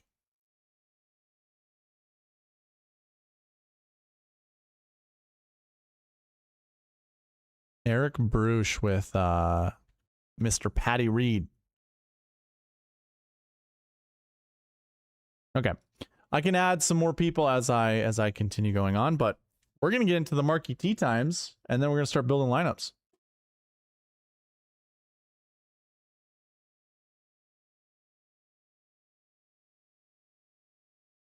Okay. Here we go. You can also follow along with me, by the way, to look at the marquee tee times. All you gotta do, again, go to this cheat sheet on the website. Link is in the description to the website. Scroll down till you get to this cheat sheet. Click here. This is going to open up a Google sheet, which you can apply filters to and follow along with me. Just filter by group rank under column O. So these are the top 9 groups. And if you're wondering, what is this? Why are we looking at the top 9 groups? Listen, I started doing this maybe, it's 2021. 2021 PGA Championship is when I started capturing the best groups in the fields or in each of the tournaments and just seeing how golfers in each of those groups perform. And it's the top groups, not every group. I'm only looking at the top 9 groups. And what I found to happen 90% of the time is that somewhere between 2 to 4 golfers from the top 9 groups were in either the optimal lineup, the GPP winning lineup, or the SweetSpot Optimal, which all 3 of those lineups will make you money, make you lots of money. Actually, all 3 of those lineups take down a GPP. Some of them might be difficult to get to, but still, if you were to, let's put it this way, if you were able to look at a group of, it's because there's 27 golfers on the screen, and I were to say, hey, just pick 2 to 4 and guarantee that they're going to be in a lineup that's going to help you cash a lot of money, I think that's probably a good pool of golfers to pick from. Now, the other thing that goes with that is, out of the 2 to 4 golfers that you want to select, you do not want to pair golfers up in the same group, because 90% of the time they're not. So it's a 90% of a 90%, which is 81%. 81% of the time, when I say pick 2 to 4 golfers and do not pair them up with other golfers in their groups, you're going to be right 81% of the time. So those are good odds in my opinion. So just as an example, group 1 is Rory McIlroy, Matt Fitzpatrick, and Xander Schauffele. They're already expensive golfers. You probably wouldn't really be able to pair them up together. The only 2 that I think is reasonable to do would be like Matt Fitzpatrick and Xander Schauffele. So when it comes to these rules, you just don't do that. You don't pair any of them up together. You don't do Rory Fitzpatrick or Rory and Fitzpatrick. You don't do Rory or Rory and Xander, and then you don't do Fitzpatrick and Xander. Group 2, Scotty Scheffler, Tyrrell Hatton, Bryson DeChambeau. So as much as I liked Bryson when it came to the buckets, if I'm building 40, anywhere between 43 to 46% of my lineups with Scotty Scheffler, that means Tyrrell Hatton and Bryson DeChambeau will not be in those lineups with Scotty. They will almost exclusively be in lineups with Rory, which you could also look at this a different way. If you like Rory McIlroy, or if you're trying to decide between Rory and Scotty, well, which of the golfers in their groups do you like more? Do you like Fitzpatrick and Xander more than you like Hatton and DeChambeau? If that's the case, then you probably go Scotty and pair him up with Xander or Fitzpatrick, and you skip out on Rory. But if it isn't the case, then it's like, oh, this is a good reason for you to play Rory and then go with Hatton and or DeChambeau.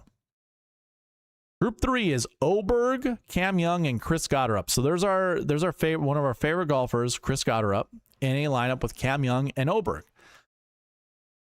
This whole week, I've not really said many kind things about Ludwig Oberg. I shouldn't even say it's not that I've said mean things. I'm not comfortable playing Oberg. He's been in a couple of these anchor buckets that we just went over. That's like, oh, this is really interesting. We should maybe consider playing him. The same kind of applies to Cam Young. I mean, I think the sentiment around the, DFS realm, the DFS environment of content creators, nobody really cares for Oberg. Nobody really cares for Cam Young. So it's like a slam dunk for Chris Gotterup. Or it's a trap for Gotterup and you should play Oberg or Young. If you are one of those, it's very game theory. Here's a perfect pivot. I like to use some of these marquee tee times as pivots. So if Gotterup's going to be very popular, whereas Cam Young and Ludwig won't be, anchor down on Oberg or Young. That's a decent way to go about it. Looks like there's a tie for Group 3. Oh my gosh. Hold on. I didn't see this. I didn't spot it. There was a tie, and it was the wrong golfers. So Group 1 is correct. Group 2 is correct. Group 3 was not correct. Group 3 is actually Gotterup, Burns, Adam Scott, not Ludwig and Cam Young. That changes things. That changes things tremendously. Because these are three golfers in different tiers of salaries. 85, 78, 65. I know there are a few people that like Sam Burns. Well, if you like Burnsy, there's a good reason to not play Gotterup. Adam Scott, on the other hand, that's a cheap golfer. He fits. I'm sure he's going to show up in some of these lineups we'll build tonight. Yeah. I think it works out just fine if you wanted to go Scott. But the next group is way more interesting now that Gotterup gets kicked out of the group of Oberg and Cameron Young, but now they get Wyndham Clark. So if there was ever a reason you didn't want to play Wyndham Clark, here you go. Cam Young, Oberg. Or if you really didn't like Oberg or Cam Young, maybe it's a reason to get on Wyndham Clark. Those three golfers are just golfers I don't really care to play, but it makes things interesting because I could play them all equally the same, which is like maybe anywhere between 6 to 10%. And by the way, not every group has a good finisher in it. Not every group has a top 10 finisher. Some of these groups have every golfer miss the cut. Some of these groups have every golfer be in that 40 to 60th place range where it's just like not a good place to be. So you don't have to pick a golfer from any of these groups.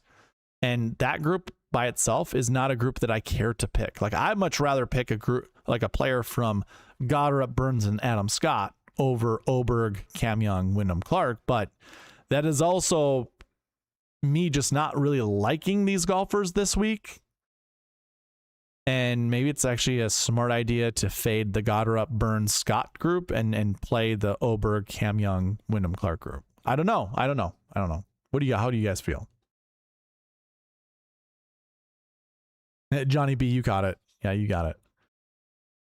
Next group after that. Oh, Byron. Where's Byron Lindeque? Where is Byron? Byron, this is a sad group. This is a sad group because there are choices to be made. There's Justin Rose, Victor Hovland, Russell Henley. You want Henley in your lineups? Probably ignore Rose. Now, I said 81% of the time it works, right? 81% of the time this is successful. Maybe this is the year the 19% ends up taking over. The 19% is the the winner in this outcome. Maybe Rose and Henley you do want in a lineup together. Maybe not. Maybe not. And this is actually where I like marquee tee times because it can force you off of bad plays together. Just limits you. Makes you think, maybe I shouldn't. Maybe you should. I don't know. I won't be. I follow this 100%. Always. Always. The only time I don't is when Scotty Scheffler is $14,000 and I want to play Scotty Scheffler. The next group is another good one. Fleetwood, Rahm, and Jordan Spieth. Holy crap. I like Fleetwood. I like Jon Rahm. I don't really care about Jordan Spieth. This is so interesting. Lots of bad sentiment about Tommy Fleetwood. Lots of people not wanting to play Tommy Fleetwood.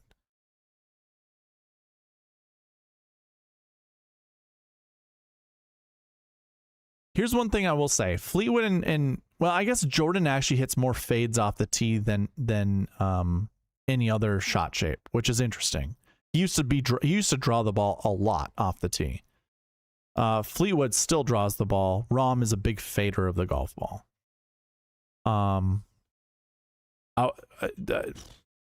They all, well, hold on. Spieth actually encompasses a lot of what the other two golfers do. But Rahm and Fleetwood are not that close to each other in like how they play golf. But Spieth has a little bit of Rahm in him. He has a little bit of Fleetwood in him as well. I always like to think when golfers are very similar in skill or very similar in play style, that it actually kind of acts as like a shake and bake, a slingshot, you know, like they draft off of each other. So I might be a good case to play Spieth this week. Because he, I think, probably benefits from playing with both Fleetwood and Rahm more so than those two benefit from being with Jordan or with each other. But I'm still going to like Fleetwood. I'm still going to like Rahm. Basically, what this makes me do is like, not that I would ever own any of these guys more than 33%, but it's going to limit the exposure that I have for either of them. The next group is Morikawa, JJ Spawn, Nikolai Højgaard. I was never going to be concerned with playing any of these guys together anyways. I don't like really any of them. I kind of actually do like Nikolai. I know I've been saying I like his brother Rasmus a lot, but I actually do like Nikolai as well. I got no issue playing Nikolai Højgaard this week. But I have nothing else to really say about that group. The next one, Bobby Mack, Fitzpatrick, and Ricky Fowler. I like Bobby Mack quite a bit. I don't think this hurts Bobby Mack whatsoever. Sometimes you got to worry about that, having golfers in your group that kind of suck. Kind of like it, though. Kind of like it. The last group is Minwoo Lee, Hideki Matsuyama, and Ben Griffin. Honorable mention is Joaquin Niemann, Sepp Straka, and Kurt Kitayama. Shane Lowry, Brooks Koepka, Aaron Rai. Wow, that's surprising that they're not ranked a little bit better. English, Batia, and Rasmus Højgaard is another. Gosh, those are all really close. But yeah, this group here, Minwoo, Matsuyama, and Ben Griffin. Byron and I were going over Ben Griffin yesterday in the preview video. I do like Ben Griffin. But I do like Minwoo Lee. And I never got to the point with Minwoo that I was like, ooh, yeah, I definitely want to put him in a lineup. Actually, I do now. I do. It's the last week one bucket. Hold on. So, yeah, last week one. There's another bucket that it was selected. What is it? Stroke chain 3. Okay. Was he in that bucket that I just see? Yeah, he was. That's funny. So 14 total golfers, right? Is that even right? Hold on. Yeah, 14 total golfers. I think like I have this set right now 2 to 3. I could have up to 3. I have no issues playing these guys. When I went to lead-in stats, here's the thing.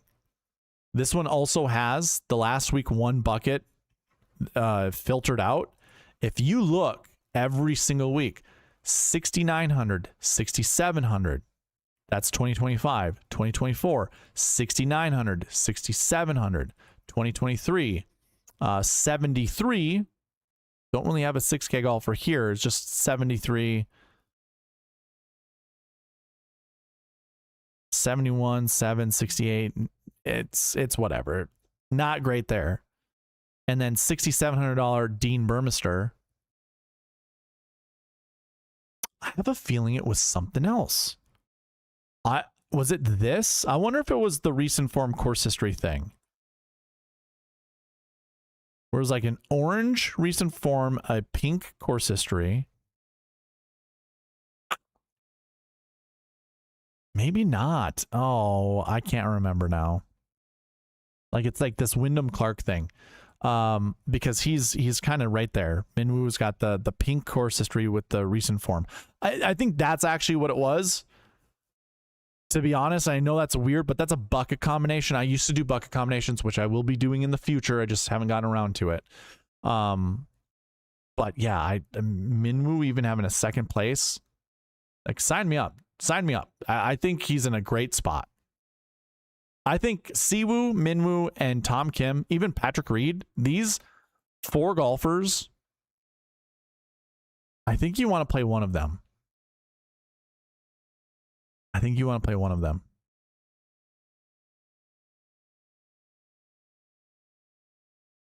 Okay. All right, ladies and gentlemen, we're going to get to building lineups. I would prefer if you look at the marquee tee times and select 2 to 4 golfers. Oh, by the way, for me to build lineups for you, you got to have a badge next to your name.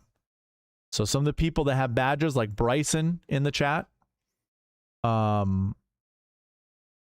Eric Bruce, Nathan Johnson, Michael Kennedy, all those guys have badges. It's just $199 a month. You just got to become a red tier member. Hit the little join button down here. If there's enough people in the chat to get this up to 25 likes on the stream, if we can get to 25 likes, I will also give out some free memberships that maybe some of you guys will end up getting.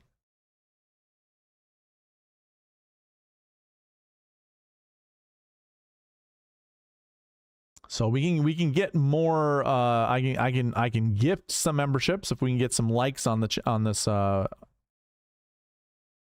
video. Trey, it does not look like you got one.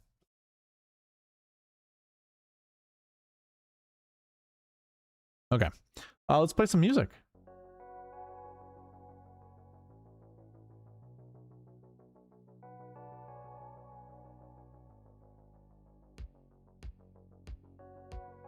Nathan Johnson, Clark, and Henley.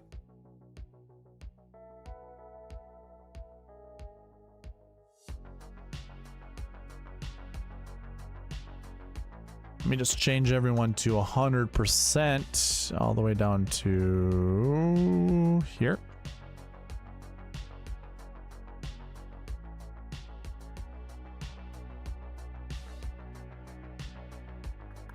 Wyndham Clark.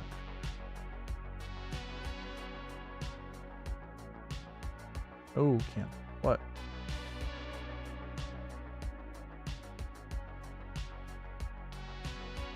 There we go. All right, Clark and Henley. 5 lineups for you, sir. First one, Rory McIlroy, Colin Morikawa, Wyndham Clark, Henley, Patrick Reed, JT Poston. Let me actually change these to like 75%.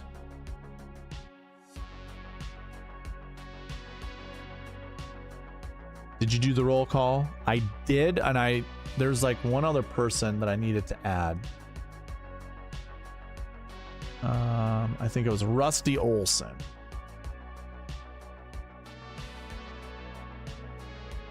Denny, you were in there too? Okay. I see you said might be Rose, but I don't know what that meant. Did Eric? Yeah, I got Eric, Denny, Rusty, B-Mac. It says fits for me after saying Mike Kim, baby. Okay.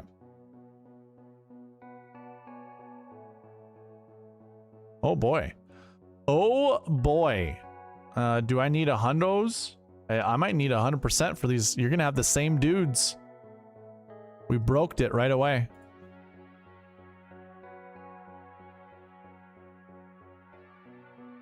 Next lineup is Rory, John Rahm, Wyndham Clark, Henley, Fox, and Hisatsune. Both sides.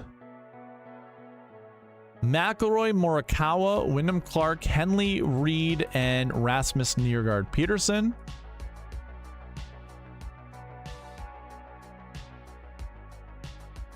Okay, that's a lot of Morikawa.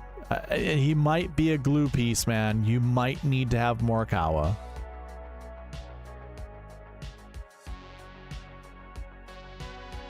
McIlroy, Rahm, Wyndham Clark, Henley, Bradley, and Nick Taylor.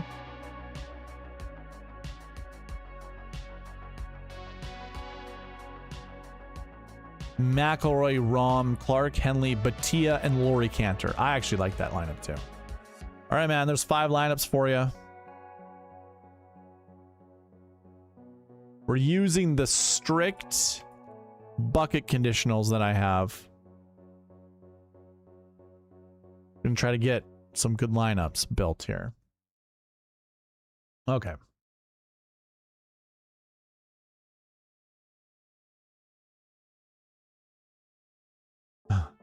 Bryson wants Scotty and Goddard with at least 1 sink. Okay. Scotty. Goddard. Just gonna go find him right now. Stu Sink.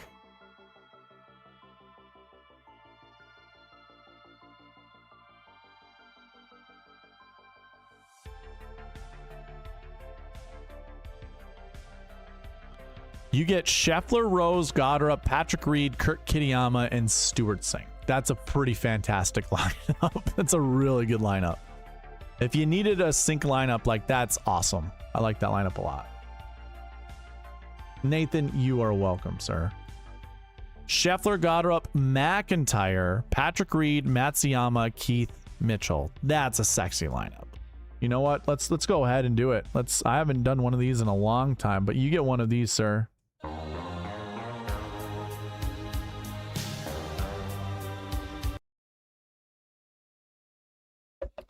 That indicates a sexy lineup.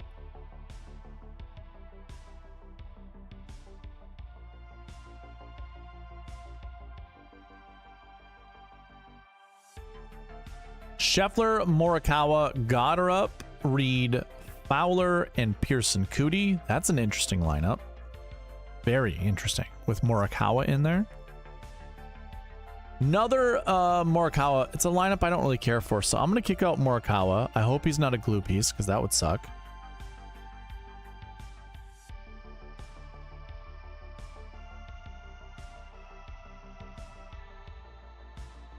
Scheffler, Rose, Goddard, Patrick Reed, Jacob Bridgman, Jesper Svensson. I do like Svensson. And then more Bridgman. I don't know if I want that much Bridgman, but that lineup's not bad. Scheffler, Goddard, Hovland. Another Patrick Reed lineup. Okay, let's kick out Patrick Reed. I'm going to kick out Reed and kick out Bridgman. And I'm sure we'll break it somehow. Oh, we'll see. It did not break. Sam Stevens is not going to be a good choice, so we're not picking him. Cam Smith is up there, though. Louis has withdrawn, so we're not going to do Louis. This is one of those buckets, I can tell. That's just like, ugh. This lineup is okay. Scheffler, Goddard, Henley, Koepka, Minwoo Lee, and Matthew Jordan. It's a fantastic lineup. All right, there's 5 lineups for you, sir.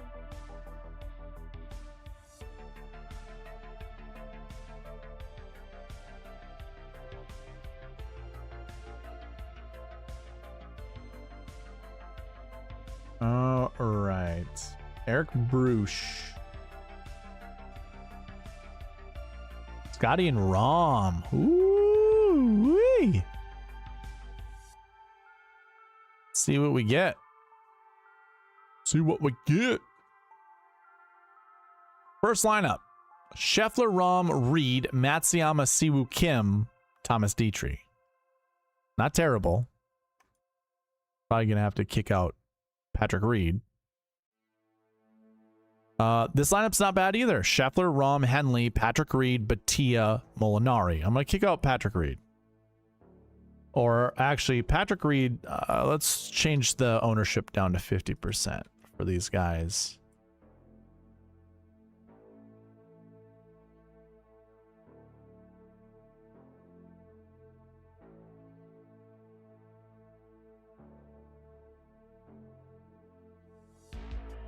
Scheffler, Rom, Henley, Siwoo Kim, Tom Kim, Peter Uihlein. Now, Peter Uihlein is in that one bucket. I swear to God, I was talking to you guys about it. I don't remember which one. But it's like, could I get over 100% of max exposure? And I think it's the same bucket that Rory's in. So let's see. Rory's 1-2, 1-1-1-1 all the way across. I'm going to look at Peter Uihlein. What is this? None of those buckets. Which one was it? Last week 6? Last year 6? Recent form 3 maybe? Yeah, it might be recent form 3. Okay. Well, we'll see if this breaks. If it does, I think it's that bucket. It broke. And we fixed it. I knew it. I knew it. See, that's why we go over the buckets, is to figure out, can we pick golfers from this bucket? I can't even remember. Why did we even think?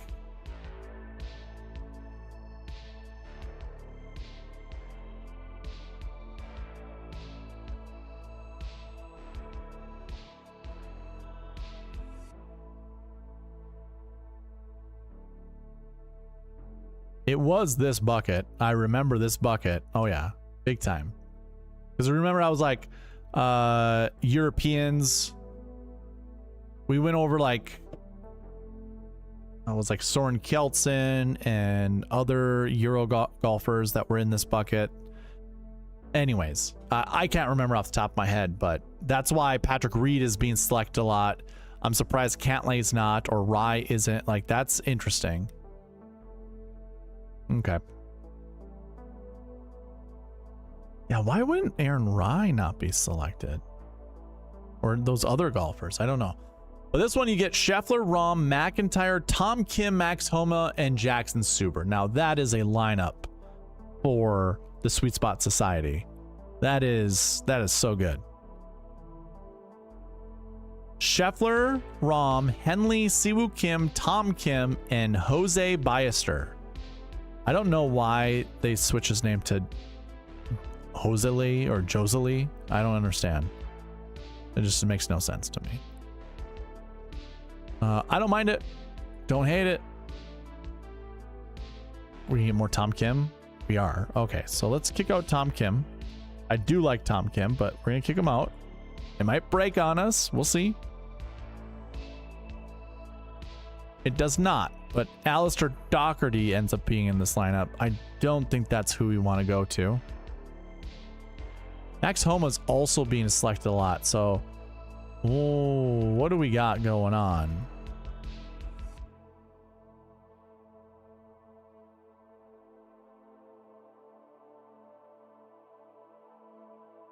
I'm going to bring back these golfers and just see if it works for us.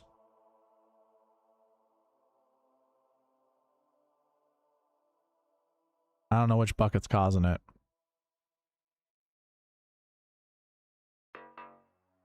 Oh, we get a Nakajima.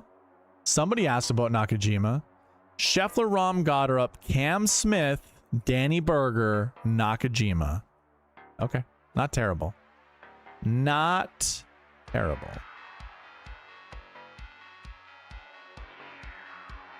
All right, next one.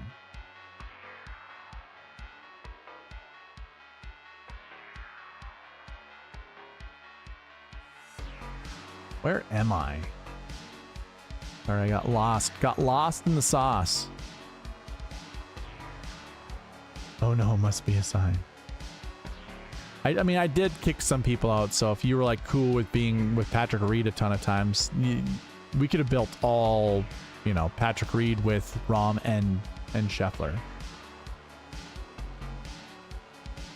AJ Love. Fitz Rory.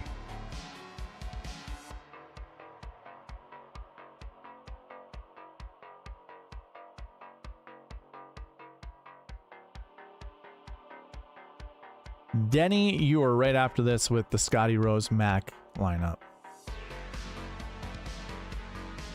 McElroy and Pete. What? Dude. AJ. You're in timeout. You're in timeout.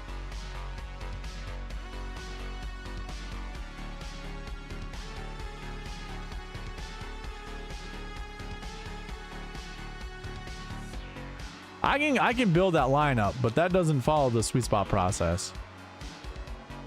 Okay. Scotty Rose and Mac.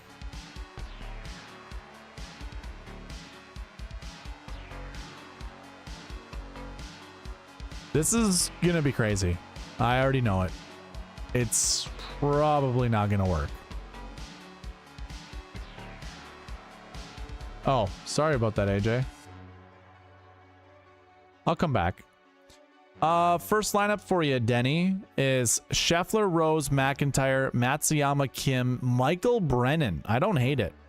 I don't hate it at all. Rory Reed. Okay. Scheffler, Rose, McIntyre, Patrick Reed, Bridgman, Bud Cauley. So yeah, Patrick Reed. Oh, never mind. Okay, that's an interesting lineup. It's different. Scheffler, Rose, McIntyre, C. Woo! Kim. Nikolai Højgaard. Oh, Louis. He's not. Okay. What bucket is Louis in that he's being selected? Like, why would he be selected? Is it the last year 5, course history 3, or last week 6? By last week 6. Probably last week 6. This one's interesting. I don't know how I feel about Andy Sullivan, but it's not terrible. He's not a terrible golfer. Scheffler, Rose, McIntyre, Siwoo Kim, Cam Smith, Sullivan. Okay.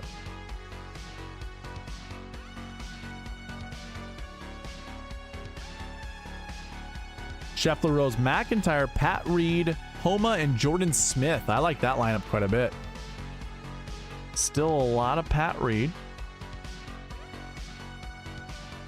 The optimizer just loves Pat Reed. Well, I did boost his score up 50 points, so maybe I should bring it down a little bit. Is he one of the high? He is one of the highest around him.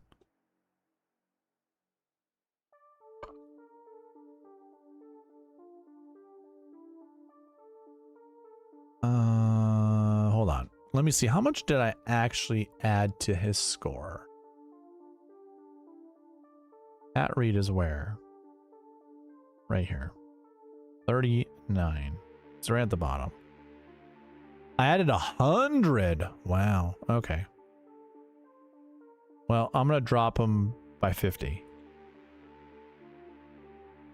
And see if he continues to get picked.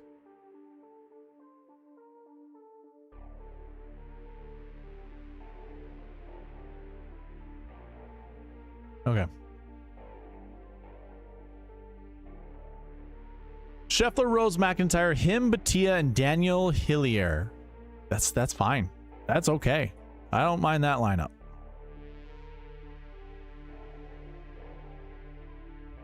Okay.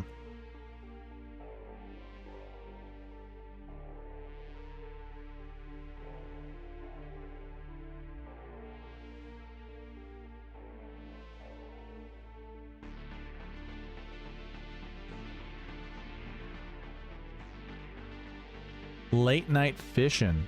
Sweet.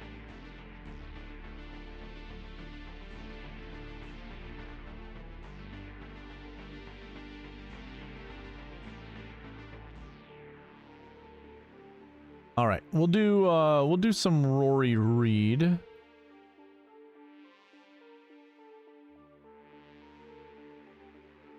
We're at 15 likes and 19 viewers. We can get up to 25 likes. I can give out 5 memberships to the channel. Rory Reed.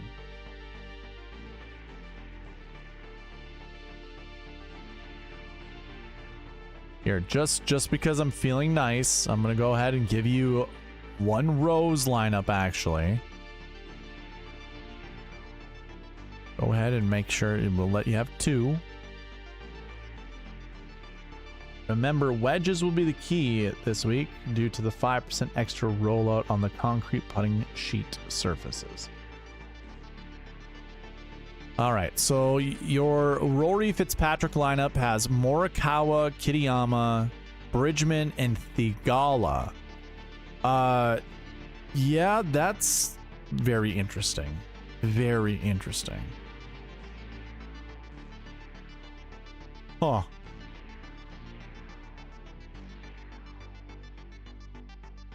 I really don't like I don't like combos of golfers. Like I don't like Bridgman with Morikawa or even Thigala.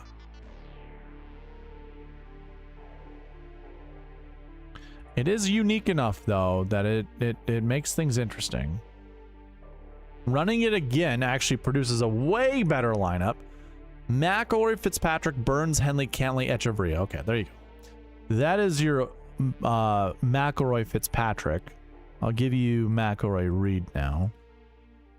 I'll keep group 1 open to 2 and see if Fitzpatrick continues to be picked. And if he does, wonderful. If not, then so be it. You get McIlroy, Morikawa, Goddard, Henley, Reed, and Alex Smalley. It's not terrible.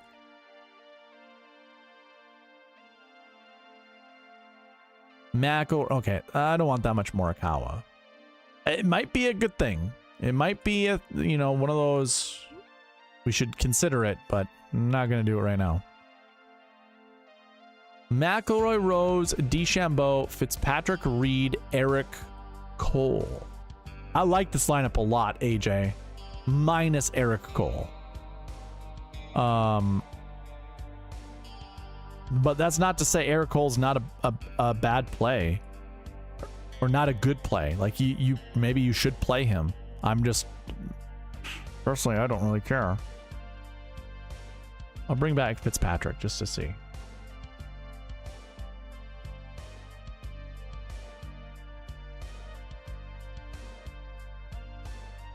McIlroy, Fleetwood, Burns, Reed, Bradley, and Casey Jarvis.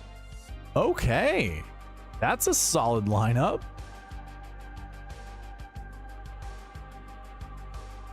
McIlroy, Fitzpatrick. Okay, he entered. Oh, I don't want Bridgman though. Daniel Brown is interesting. I don't mind that. And honestly, maybe this is a good time to play Bridgman. It might be. Got to pass on my boy Bridgman. Yeah, I agree. Ooh, I like this lineup. You get McIlroy, Fitzpatrick, Burns, Reed, Hideki Matsuyama, and Tom McKibben. I do like Tom McKibben. Okie doke. Let's switch us back to a 1. Those were your 5 lineups, AJ.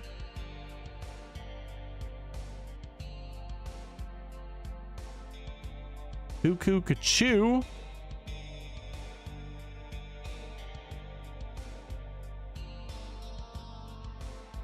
Okay.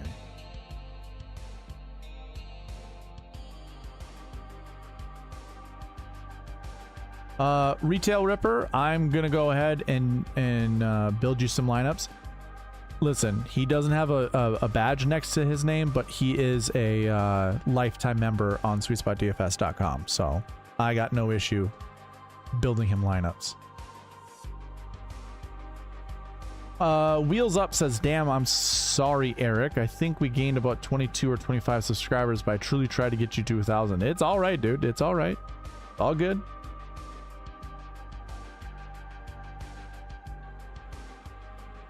It's still on, though. I mean, the SweetSpotDFS.com giveaway is still on until tomorrow.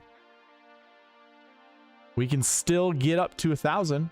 We didn't have to do it by today. Okay.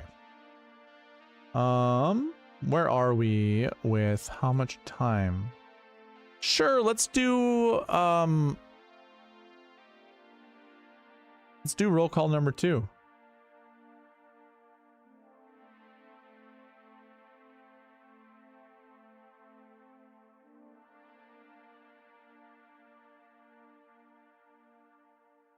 What's your favorite duo to play this week?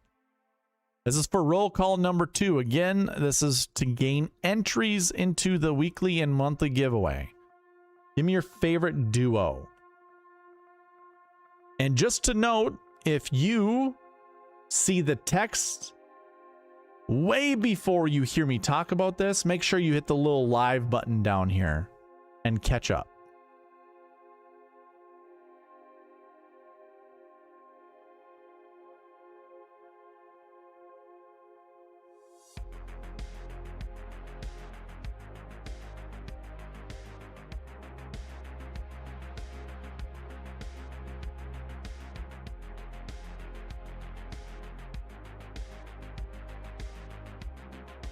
What? F&A caught? What do you mean? What do you mean?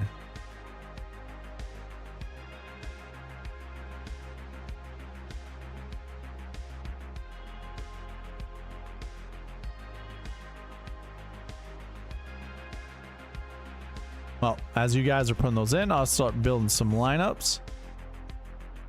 We got Siwu, Straka, and Gerard.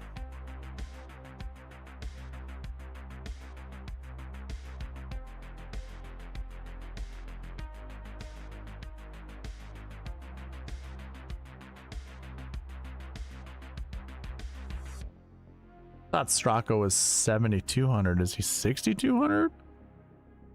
Oh, he's 6,600. So no marquee tee times for Retail Ripper. Siwu, Straka, and Gerard. Gerard's 6,400? Yep.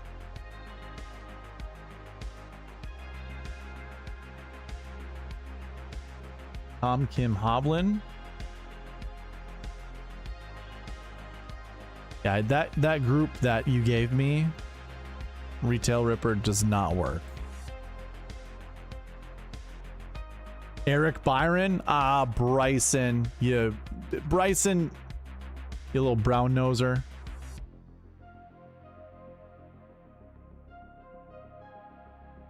Johnny B, see, woo,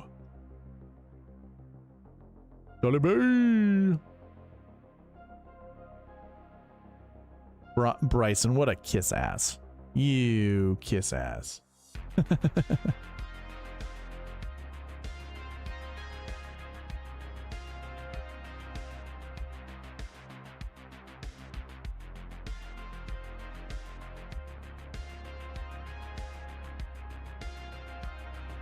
Go there, Straka.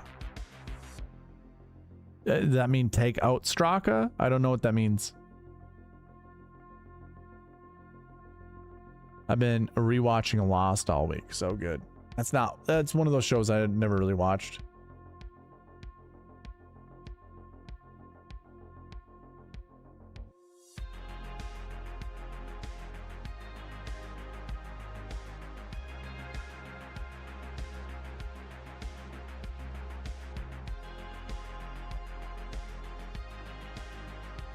I'm not quite sure what to do, Retail Ripper. Not quite sure what to do.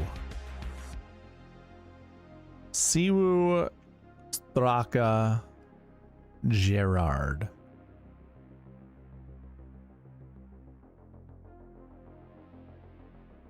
What's your favorite show? Take out Gerard. Okay. My favorite show? I don't watch shows.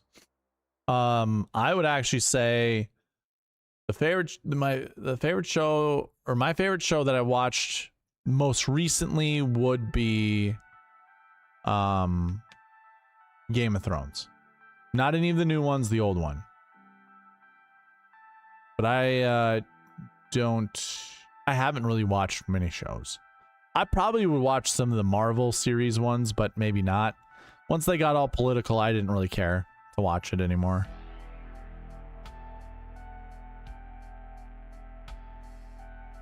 Okay. Retail Ripper. We get McIlroy, Fleetwood, Burns, Siwoo Kim, Straka, and Mitchell. Straka.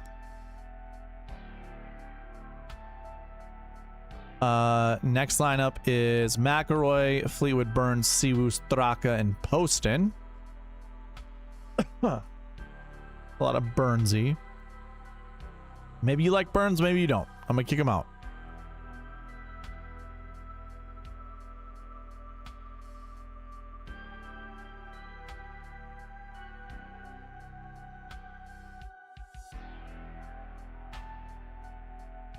Scheffler. Ooh, we get a Scheffler lineup. Scheffler, Morikawa, McIntyre, Siwoo Kim, Straka, and Hisatsune. All right.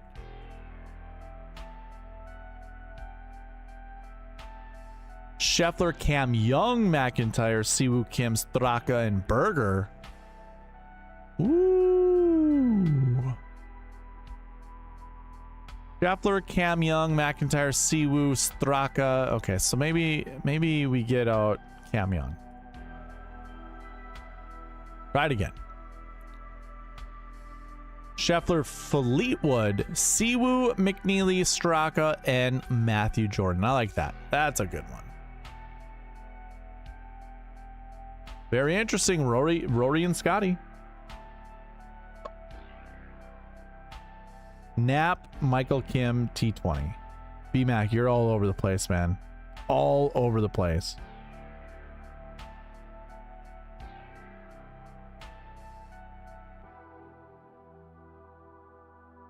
That's a great show. The new shows are great too. I heard they are. And perhaps maybe I should watch them, but I really don't like the main dude.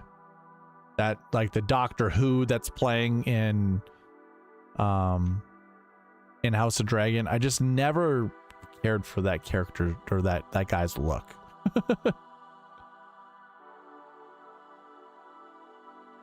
I love Jordan Smith in the Open Championship.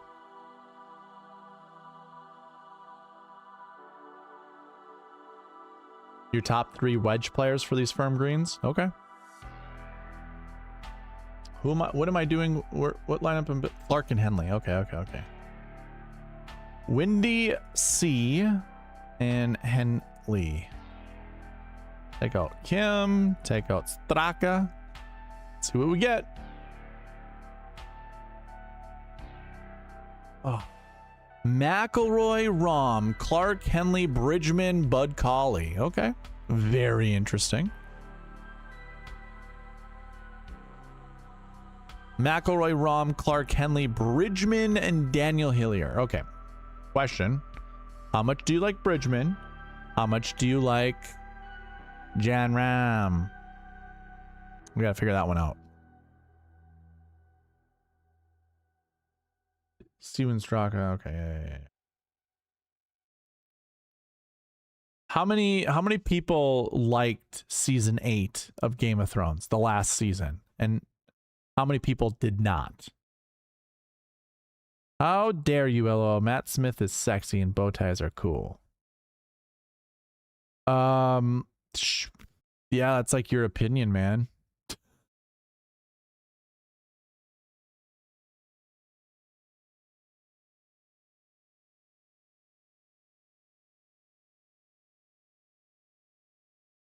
That's like your opinion, man. Nathan Johnson, wake up. I need your input, sir.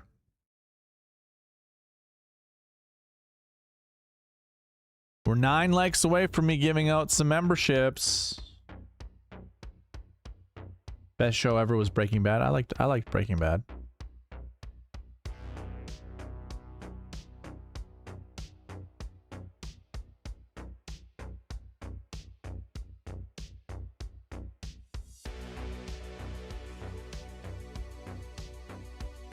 like the last season, but I never read the books. Those two were for best duo roll call. Clark Henley? Oh. Well, shoot. I did not know that. I've been building lineups for you. Did you, Nathan, you didn't want lineups built? And I feel like you're probably far back.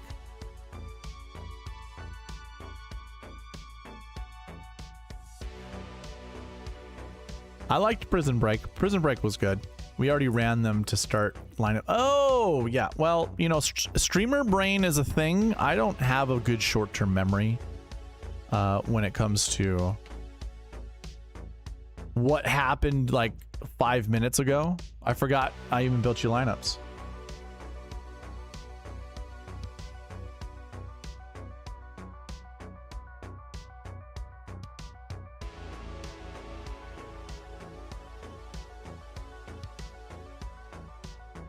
Okay. I don't think I have any more lineups to build. I think I got through everybody's. That is a member, a red tier member or and above.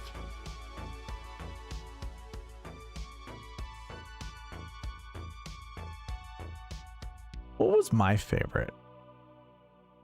Can't remember.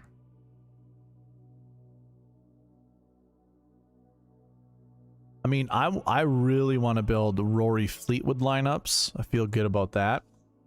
I liked Sons of Anarchy too. That was a good show as well.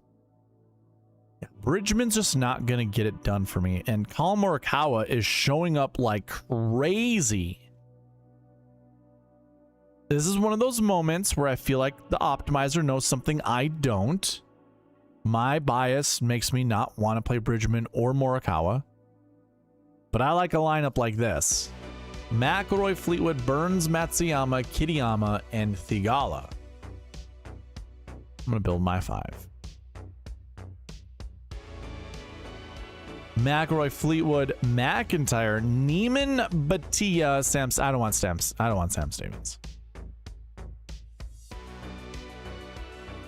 This is better. McIlroy, Fleetwood, McIntyre, Neiman, Homa, and Michael Brennan. You're the best big brother ever, Brennan. McIlroy, Fleetwood, Burns, Koepka, Kitayama, Suber. Wow. These are looking good. Although Suber would not be one of my choices because debutantes from America aren't super good here. Don't care for Bud Colley. Or Ricky Fowler. There we go. Oh, Jake Knapp, another debutante from America. Good lineup, though. Burns, Griffin, Knapp, J.L. Smith. I'm going to go ahead and take out Knapp. Bring back Smith. Good old J.L. Smith. Ryan Henson, you, sir, won the monthly giveaway this last month. Do you want your membership renewed?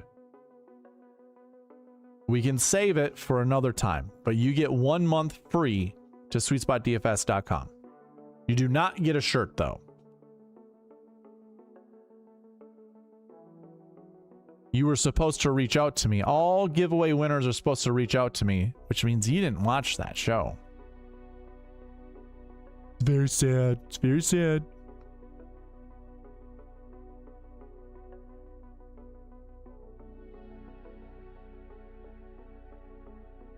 AJ Love, it's all good, bud.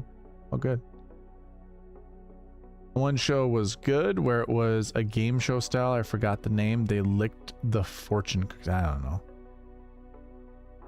So you want the membership now. Just type in the chat now. If you want it now, now. If not, say later, and we can do it later.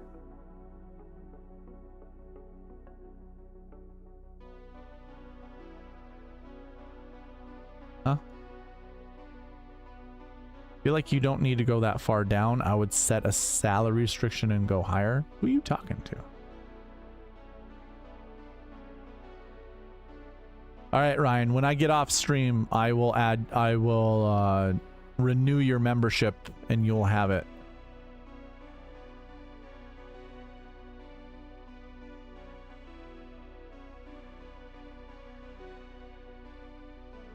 This lineup is actually really good on the screen.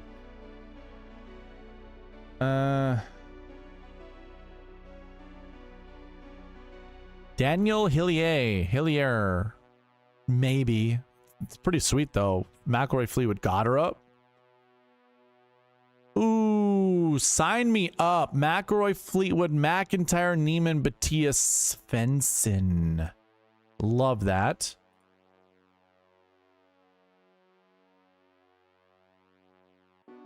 Gosh, Kitayama just showed up naturally. I like Kitayama this week.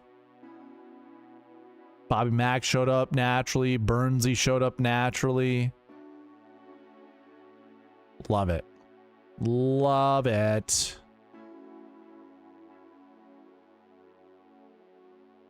All right. Ryan Henson. Fleetwood Mac. Yeah, that's right. That's my team name for those guys. Fleetwood Mac.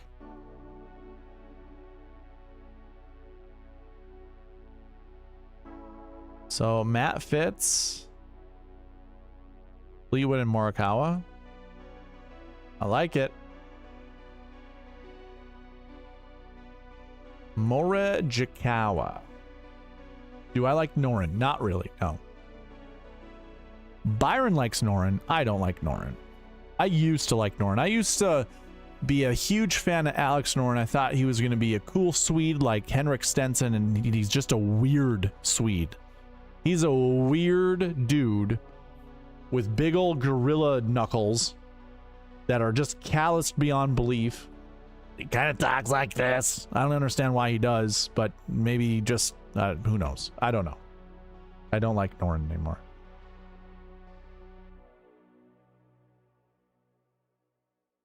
And he's disappointing. Let's put it that way. Noren is very disappointing. The guy should be really good for how much he practices, and he's just not as good as he should be. I actually, Retail Ripper, I kind of disagree with you on the 59 and lower. I think the optimal lineup will have someone in between 56 to 5,900, and it wouldn't surprise me if it's a popular guy. He's a close your eyes and click guy. First lineup for you, Mr. Henson. Fleetwood, Fitzpatrick, Morikawa, Goddard, Woodland, and Eric Cole. That's pretty good. Especially, I know how much you probably are okay with Woodland. Fleetwood, Fitzpatrick, Morikawa, Bobby Mack, Batia, and Pearson Cootie.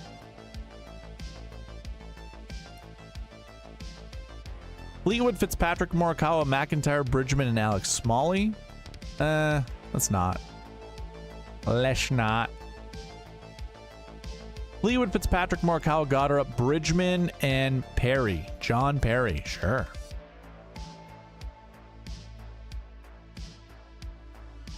Let's kick out Bridgman.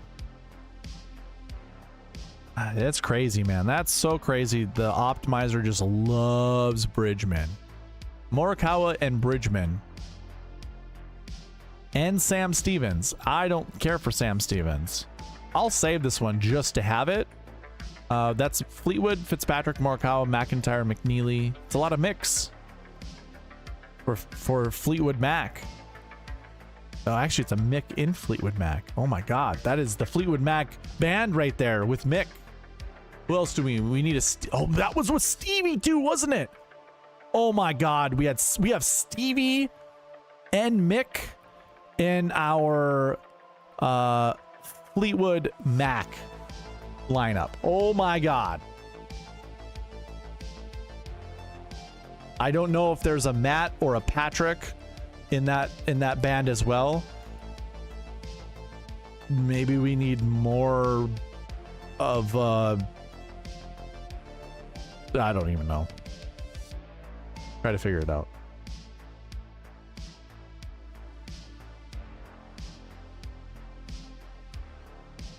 Sorry, but I'm stealing that lineup. Forgot you had that built into your bucket optimal. I don't have like a $5,900 or like a 5K range like that I need to pick. It is picking a higher 6K golfer. It's not picking a low, like a 5K golfer.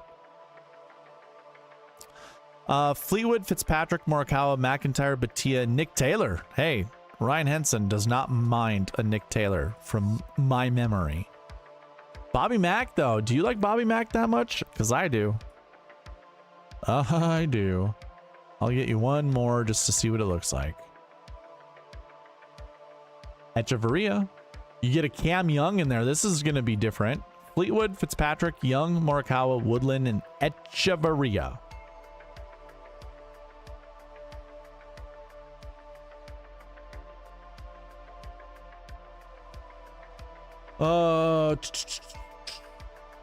Is there anything else that we need to talk about or go over?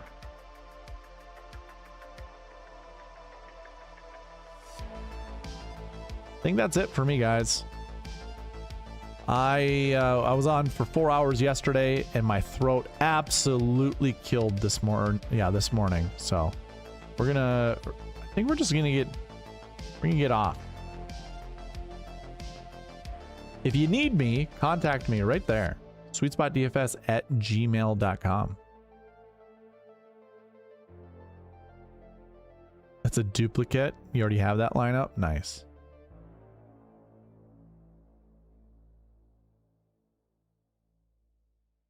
I think that's it. I am going to be live tomorrow night for members only. You have to be a white tier member and above in order to access that video or that stream. And I'll be going live at 9 p.m. and finishing out lineups for myself because lineup lock is 3 hours after I go live. So we will be a little bit on crunch time. Be a little crunch time.